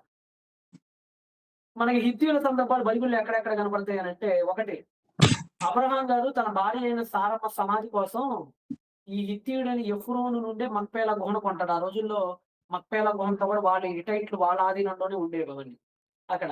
నెక్స్ట్ మనకు ఊరియా కనపడతాడు హిత్తీయుడు. అంటే దావీదు గారి కాలానికి క్రేజ్ తగ్గిపోయిందండి. 16వ శతాబ్దం తర్వాత నుంచి నిదానంగా డౌన్ ఫాల్ అయిపోయింది. దావీదు గారి కాలానికి చాలా వరకు తగ్గిపోయింది. అందుకని ఆ తర్వాత అక్కడ ఉన్న లాయా రాజ్యాలకు అలా చెందిపోయారు. అలా హిత్తీయుడయ్యాడు. నెక్స్ట్ ఏశావు గారు పెళ్లి చేసుకున్నటువంటి ఇద్దరు స్త్రీలు కూడా హిత్తీయులు. నెక్స్ట్ ఇశ్రాయేలుని స్వాధీనం చేసుకున్న 7 తెగల్లో హిత్తీయులు ప్రధానులనమాట. ఇలా మనకి హిత్తీయుల సందర్భాలు బైబిల్‌లో ఉంటాయి. చాలా టెక్నాలజీ కలిగినటువంటి వాళ్ళు వీళ్ళు. ప్రపంచాన్ని చాలా గట్టిగానే ఒక ఊపారనమాట ఈళ్ళు ఒకప్పుడు. అటువంటి హిట్టైట్స్ అనమాట ఈళ్ళు. అటువంటి హిట్టైట్లు ఈళ్ళు. హిత్తీయుల చట్టం, హమ్మురాబీ చట్టం. ఈ రెండిటిని మనం పోలుద్దాం. వాళ్ళ చట్టం ఎలా ఉంటది, ఈళ్ళ చట్టం ఎలా ఉంటది. ఒక మాటలో చెప్పాలంటే హిత్తీయుల చట్టం బెటర్ అండి.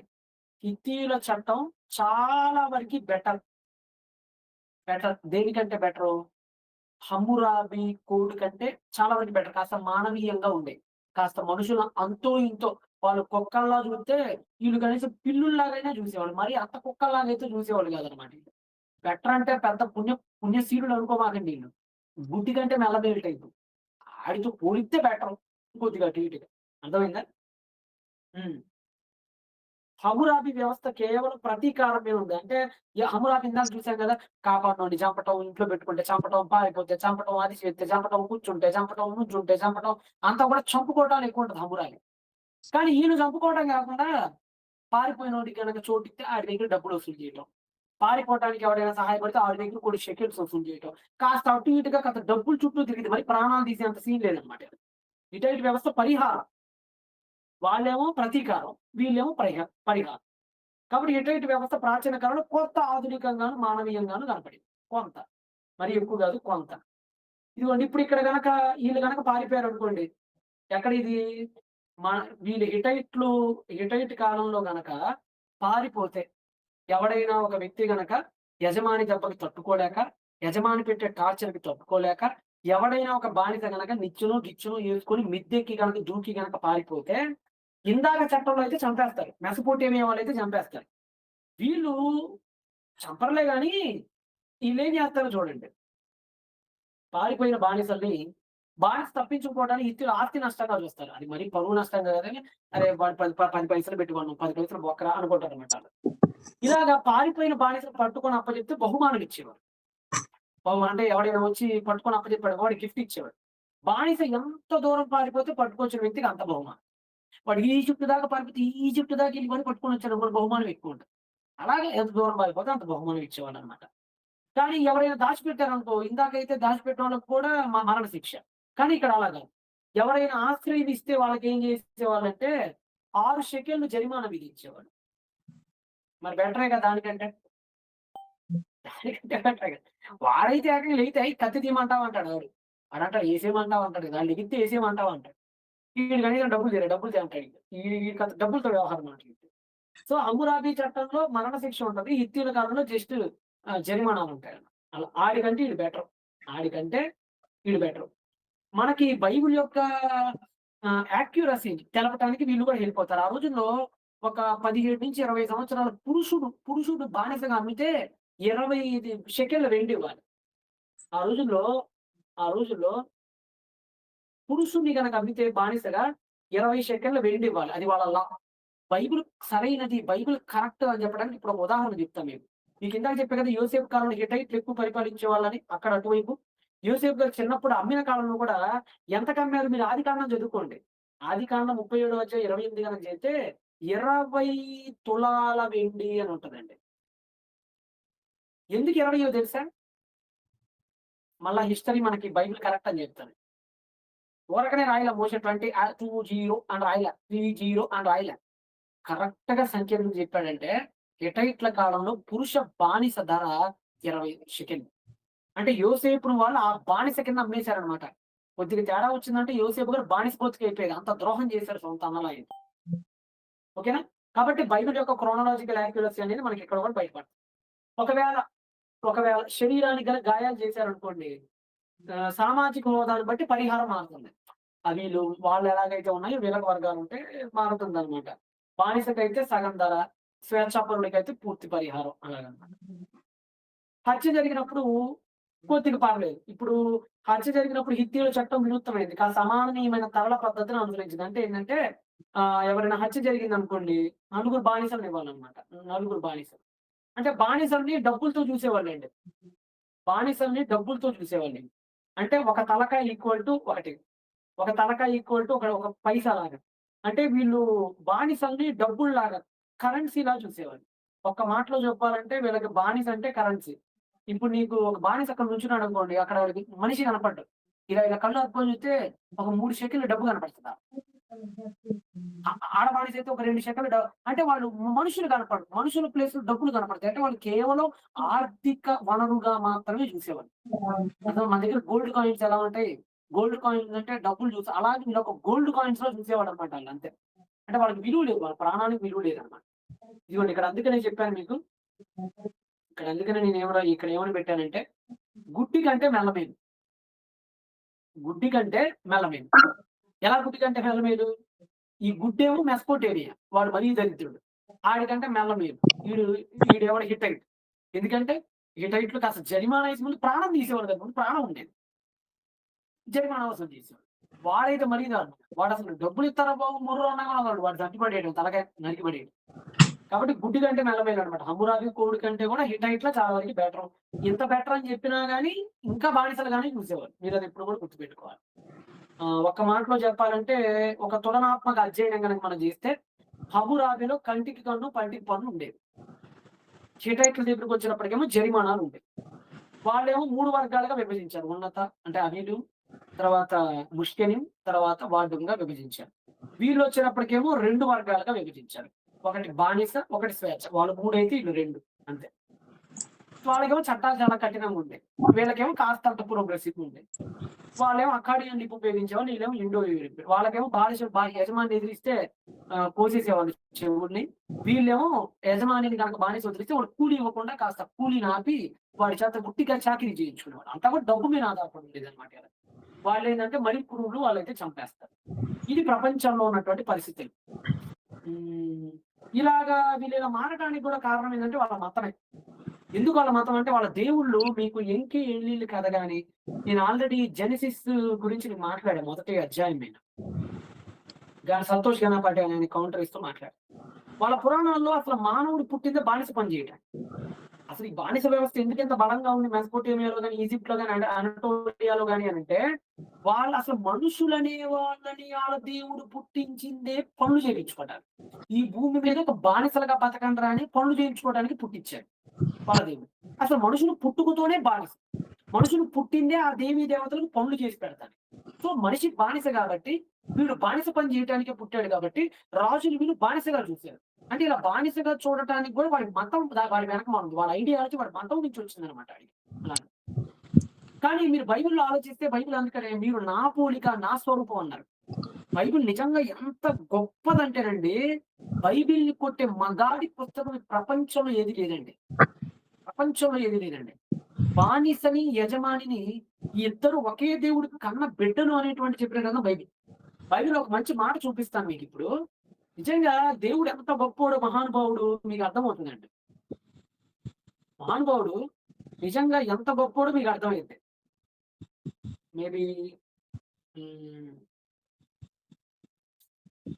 ఇదిగోండి యోబు గ్రంథం తీయండి. ఇక్కడ యోబు గ్రంథం చూపిస్తున్నా చూడండి.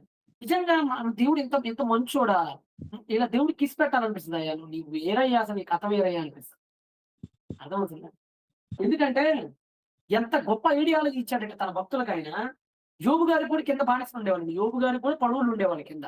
పనులు అందరికీ ఉంటారు. యోబు గారికి కూడా ఉన్నారు. నా పనివాడు పనికత్తెను నాతో వ్యాజ్యమాడగా, వ్యాజ్యం అంటే ఏంటి? ఇందాక ఇందాక చెప్పాం కదా, వ్యాజ్యం ఆడితే చంపేస్తారు, చెవి కోసేస్తారు.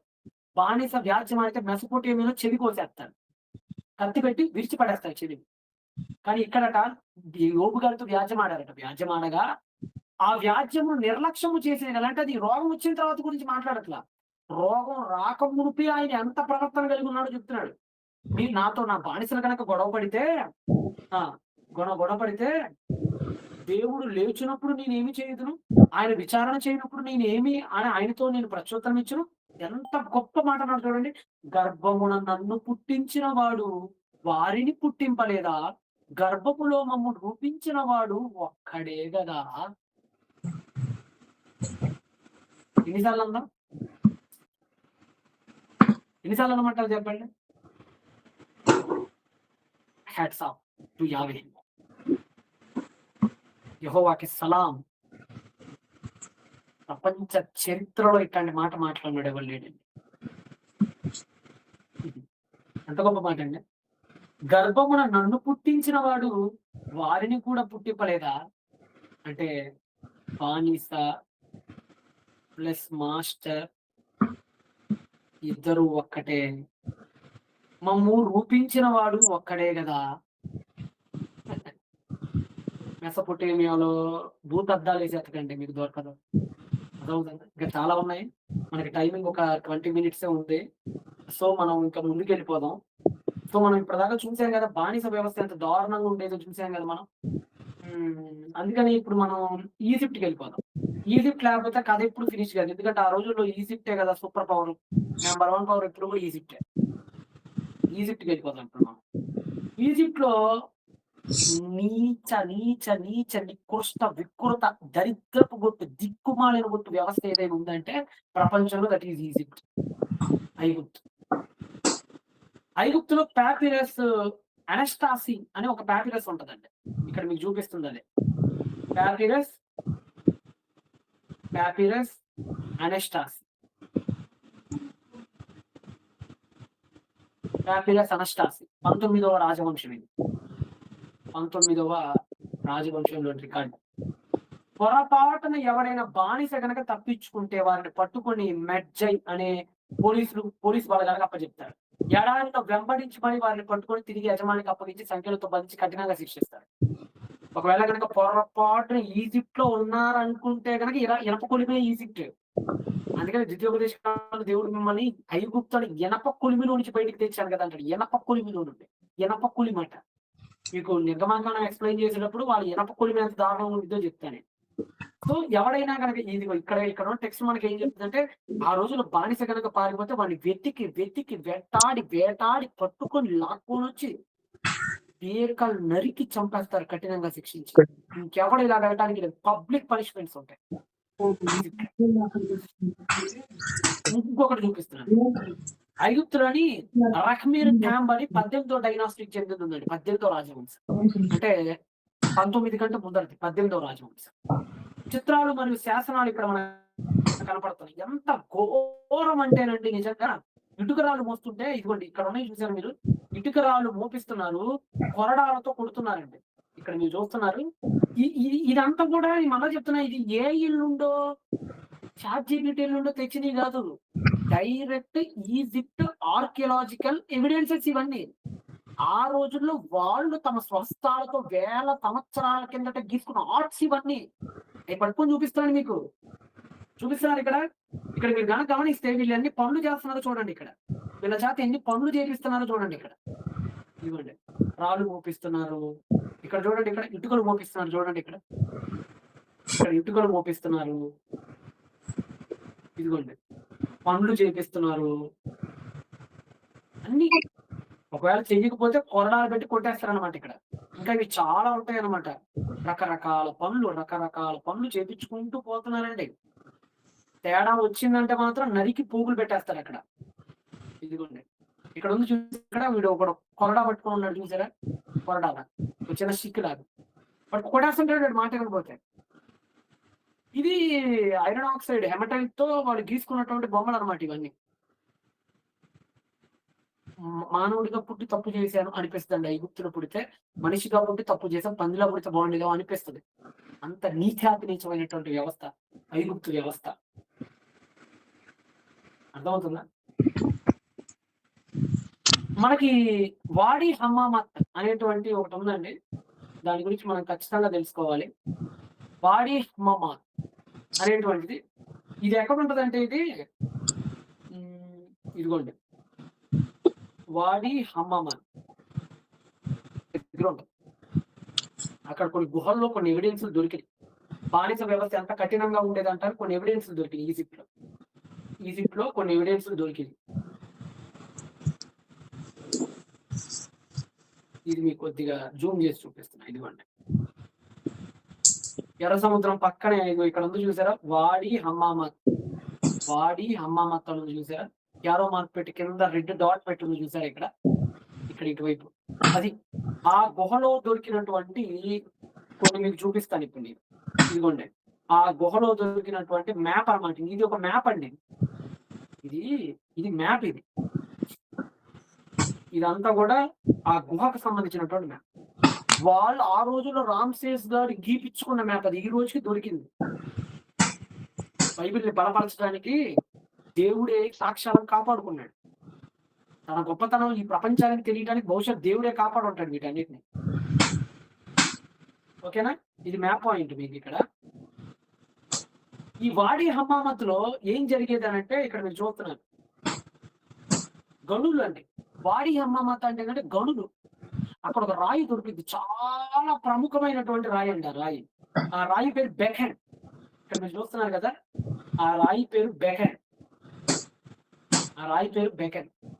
రామ్సేస్ 4 అన్నమాట. ఇదంతా కూడా రామ్సేస్ 4 కాలం. రామ్సేస్ 4 అంటే 1150 బీసీ ఆ టైం అన్నమాట. రామ్సేస్ 4 కాలంలో జరిగిన అన్వేషణ. అంటే ఈ రాయి చాలా ముఖ్యం. బెకెన్ రాయి అనేది ఐగుప్తులో చాలా ముఖ్యం.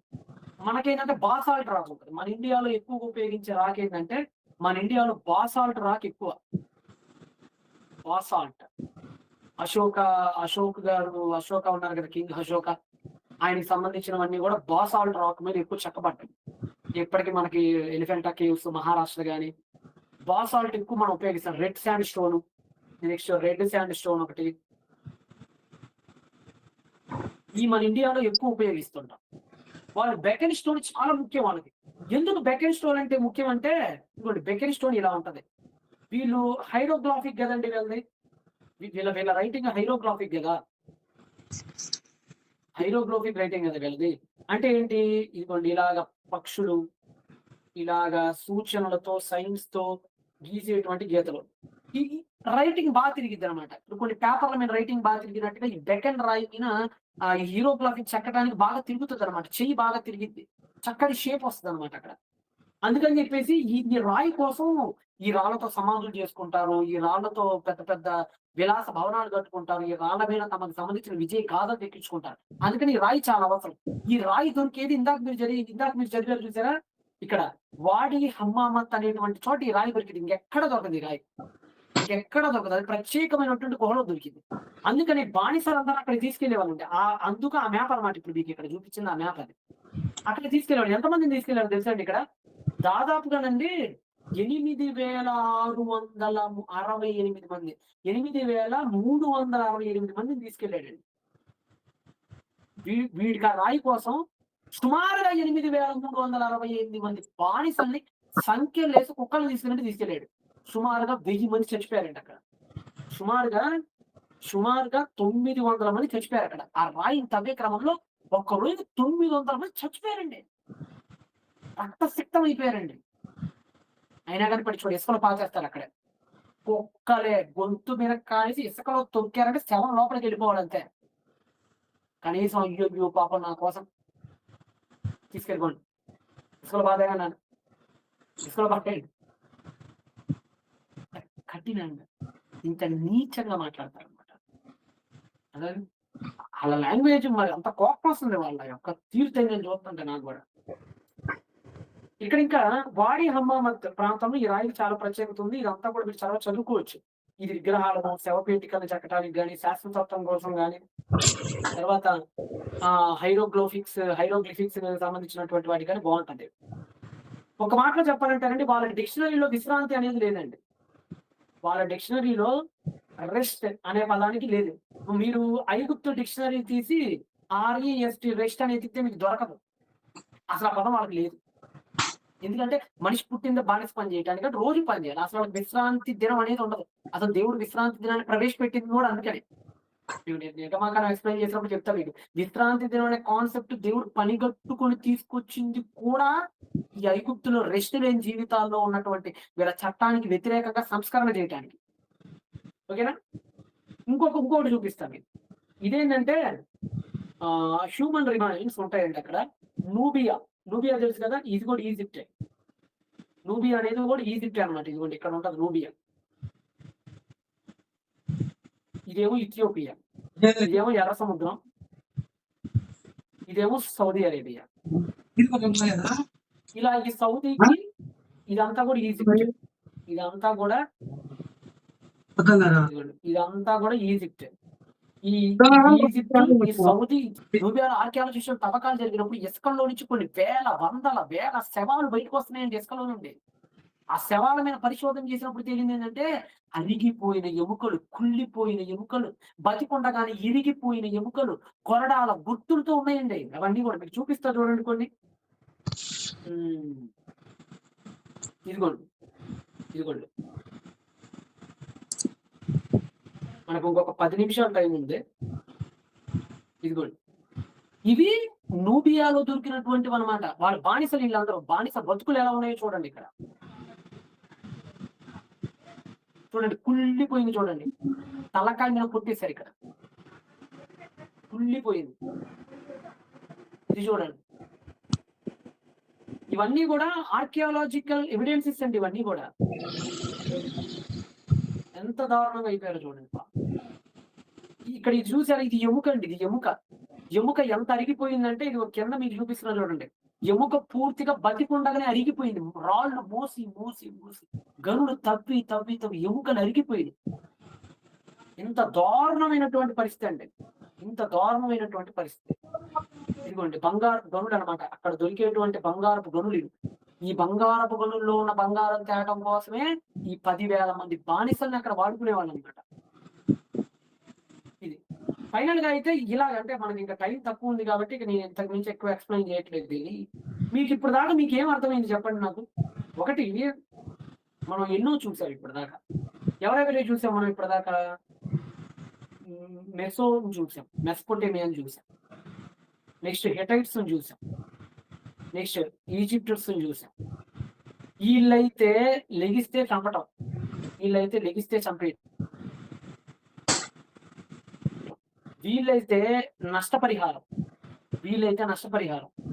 వీళ్ళైతే ఏకంగా కుక్కల కంటే దారుణంగా, దున్నపోతుల కంటే దారుణంగా చాకరీ చేయించుకోవటం.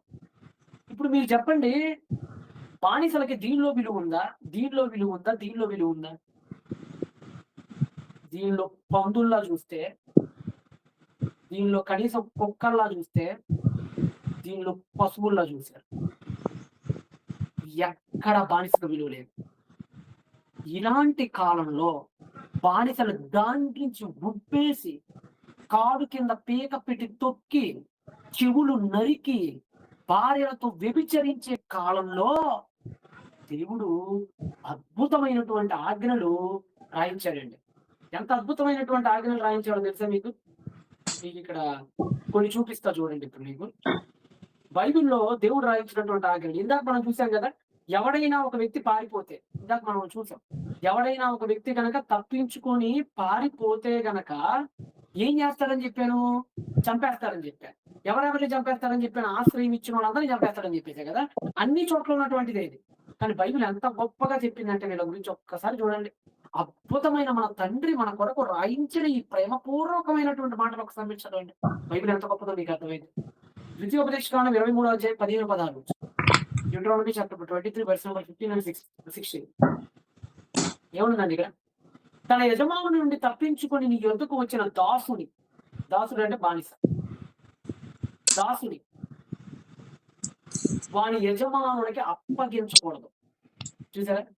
ఎవడైతే ఇలాగా తట్టుకోలేక పారిపోయాడో, వాళ్ళ తట్టుకోలేక పారిపోయాడో యజమాని పెట్టే టార్చర్‌కి, ఇలా పారిపోయి సాహసంగా మీ ఊరొచ్చాడు, ఇజ్రాయేల్ వచ్చి బతుకుతుంటే, వాడిని ఎట్టి పరిస్థితుల్లో కూడా మరలా తిరిగి వాని యజమానికి మీరు అప్పచెప్పకూడదండి.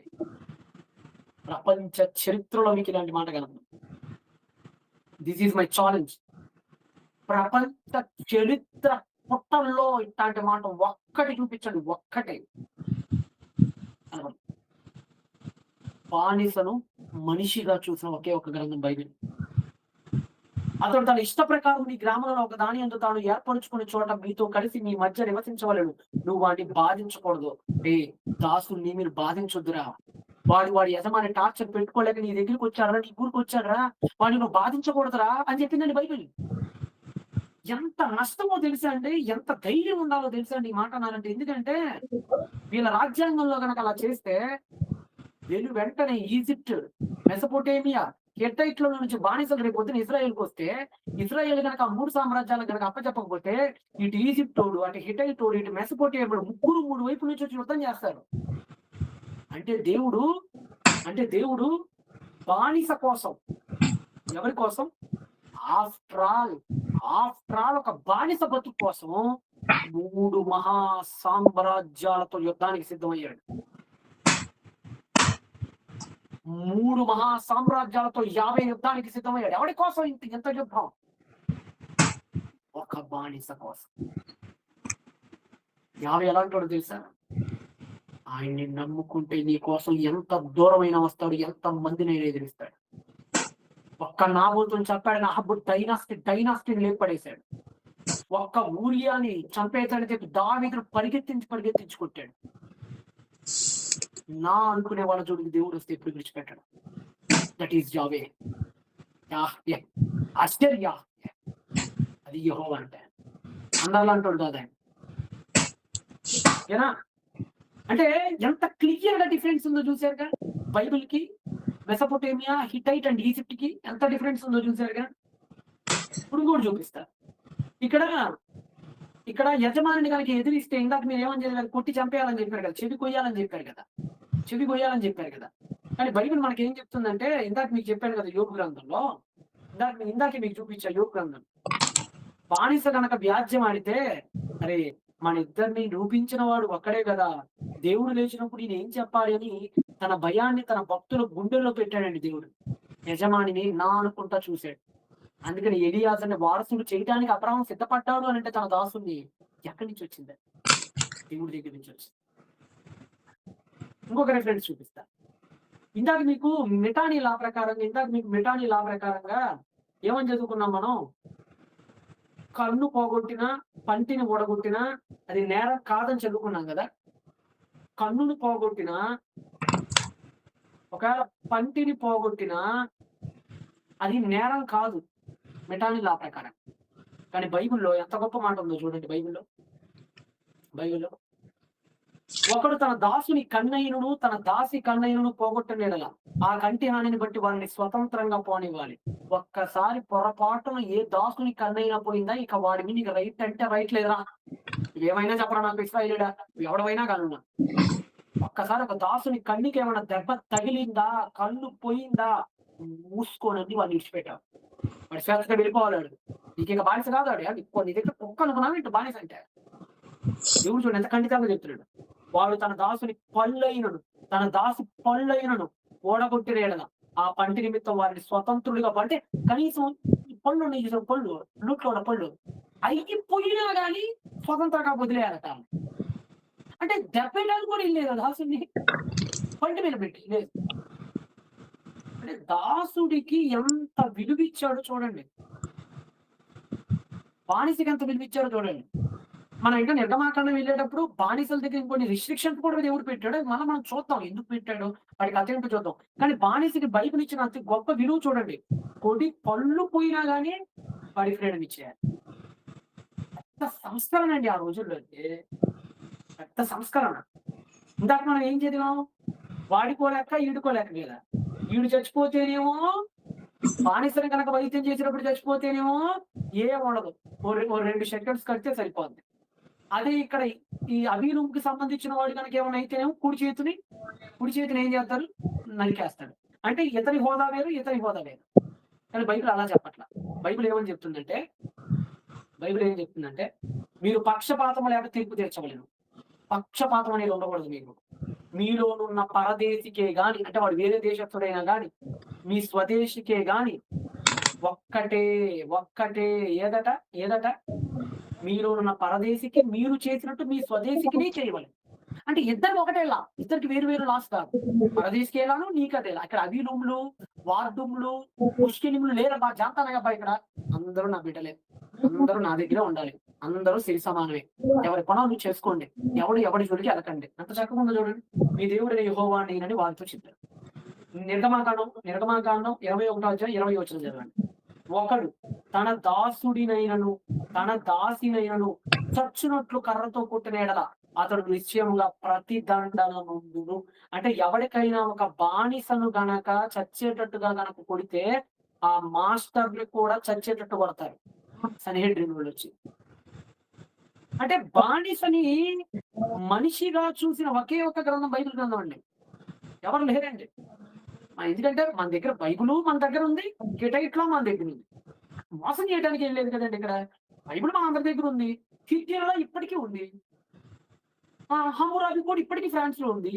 అది ఉంది, ఇది ఉంది. పక్కన పెట్టి చూసుకోండి. ఎంత గొప్పదో మీకు అర్థమైద్ది. ఏముంది ఇక్కడ మానిప్యులేట్ చేయడానికి? మోషే ధర్మశాస్త్రం ఎంత గొప్పదో చూడండి. బానిసను చంపితే యజమానికి ఖచ్చితంగా ప్రతిదండన ఉంటుంది. నిర్గమాకాండం 21, 20. కానీ బానిసను గనక చంపితే హమ్మురాబి ప్రకారంగా తక్కిన దానికి ఉండదు. ఓకేనా? Next number 2. అప్పుడు వాళ్ళ బానిసగా మారిన వ్యక్తి 6 ఏళ్ల తర్వాత అంటే వాడు అప్పు కనుక ఇచ్చి బానిసగా మారితే వాడు కేవలం 6 ఏళ్ళు, 7 వారం నుంచి 7 సంవత్సరం నుంచి అని పంపించేయాలి. కానీ ఇక్కడ అలా కాదు. ఇక్కడ శాశ్వత బానిసగా ఉండిపోవాలి. ఇటువైపు.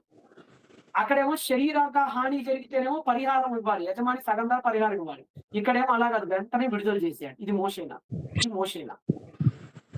ఇక్కడేమో బానిస యొక్క ఆర్థిక విలువ హక్కుల మీద ఆధారపడి ఉండదు. ఇక్కడ అలా కాదు. ఇక్కడ బానిస దేవుడి సృష్టిలో భాగం. ఇక్కడ బానిస కూడా దేవుని పోలికే. మీ స్వదేశిని ఎలా చూస్తారో విదేశీని కూడా అలానే చూడమని చెప్పారు. అంటే ఎంత గొప్ప పోలికో చూడండి మీరు ఇక్కడ. ఇలా మనం ఆలోచించుకుంటూ పోతే బైబిల్ ఎంత గొప్పదంటేనండి, ఒక అద్భుతమైనటువంటి గ్రంథం ఇచ్చిందండి బైబిల్. ఇది కూడా చూడండి, ద్వితీయోపదేశకాండం 24వ అధ్యాయం 15-16 వచనాలు. మీ సహోదరులోనేమి, నీ దేశమందు, నీ గ్రామంలోనేమి, పరదేశంలోనేమి, దీన దరిద్రులనేమి, కూలివాడినేమి బాధించుకోండి. అరే కూలి పనుని బాధించకండి. కూలి పనులు అంటే బానిసని బాధించకండి. నెక్స్ట్ పరదేశుని బాధించకండి. నెక్స్ట్ సూర్యుడు అస్తమించు వరకు బీదవాడు గనక దాని మీద ఆశ పెట్టుకుంటాడు. వాడు యెహోవాకి మొరపెట్టునేమో అది నీకు పాపమగును. బీదవాడి కూలి ఆ రోజు ఇచ్చండి. ఈజిప్ట్ అయితే కూలి కూడా ఇవ్వడు. అసలు బీదవాడికి సరైన రోజు ఆ రోజు సాయంత్రం కల్లా బీదవాడి జేబులో కూలీ లేకపోతే ఒక్కొక్కడు సచ్చాడ్రా అని చెప్పి ఇశ్రాయేలీయులు కత్తి పెట్టి మరి బానిసలకి పట్ల ఎలా వ్యవహరించాలని చెప్పాడండి. తోలు తీసాడు దేవుడు ఒక్కొక్కరికి. తోలు తీసి తొక్క తీసి నరం లాగాడు బయటకు ఒక్కొక్కరికి. బానిసల్ని గౌరవించడం నేర్పించాడు ప్రపంచానికి. ఏ లాభం అండి చెప్పండి? ఈ బానిసలు నమ్ముకుంటానికి ఏం లాభం అండి? లాభ నష్టాలతో పని లేదు. నిజమైన తండ్రి ఎలా ఆలోచిస్తాడో అలానే ఆలోచిస్తాడు. నిజమైన దేవుడు ఎలా ఉంటాడో అలానే ఉన్నాడు ఆయన. మిగతా సన్నాసులా లేడు ఆయన. ఇంకొక మంచి మాట చూద్దాం. ముగించుకోండు. అయిపోయింది కదా, టైం ముగించేసుకుందాం. నిర్గమాకాండం 22వ అధ్యాయం 21-22. పరదేశిని విసిగించొద్దు, బాధించొద్దు. ఎందుకంటే మీరు ఐగుప్తులో పరదేశులై ఉంటుంది కదా, విధవరాలినైనను, దిక్కులేని పిల్లలనైనను బాధ పెట్టకండి. ఆ రోజుల్లో పిల్లలను కూడా వదిలేవాళ్ళు కాదండి. రామ్సేస్ గారు అయితే పెద్ద పెద్దోళ్ళు కనుక బంగారపు గుహలో దూరకపోతే పట్టరు కదా. పెద్ద భారీ కానీ చిన్న గుహల్లో బంగారం తీయడానికి పట్టరు. అందుకని పిల్లల్ని గుహల్లోకి దింపి ఊపిరి ఆడకుండా చంపేసేవాడు పిల్లలైతే ఎంత ఉంటారు కదా, పుసుక్కుని పడతారు కదా, లాక్కురాలని చెప్పాడు. గాలి అడిగి చచ్చిపోయేవాళ్ళు. పిల్లలు చచ్చిపోతే గోడకేసుకుంటే పక్కన పడేసేవాళ్ళు. అలాంటి కాలంలో పిల్లల్ని బాధ పెట్టద్దు అని చెప్పాడండి. నాకు మొర పెట్టారంటే సత్య విను అని చెప్పాడండి. ద్వితీయోపదేశకాండం 15వ అధ్యాయం 12-14 వచ్చినా చూడండి. మీ సహోదరులు హెబ్రీయుడే గాని హెబ్రీయురాలే గాని అమ్మబడి 6 సంవత్సరం నుండి దాస్యం చేసిన 7వ సంవత్సరం వాడిని విడిపించేయాలి.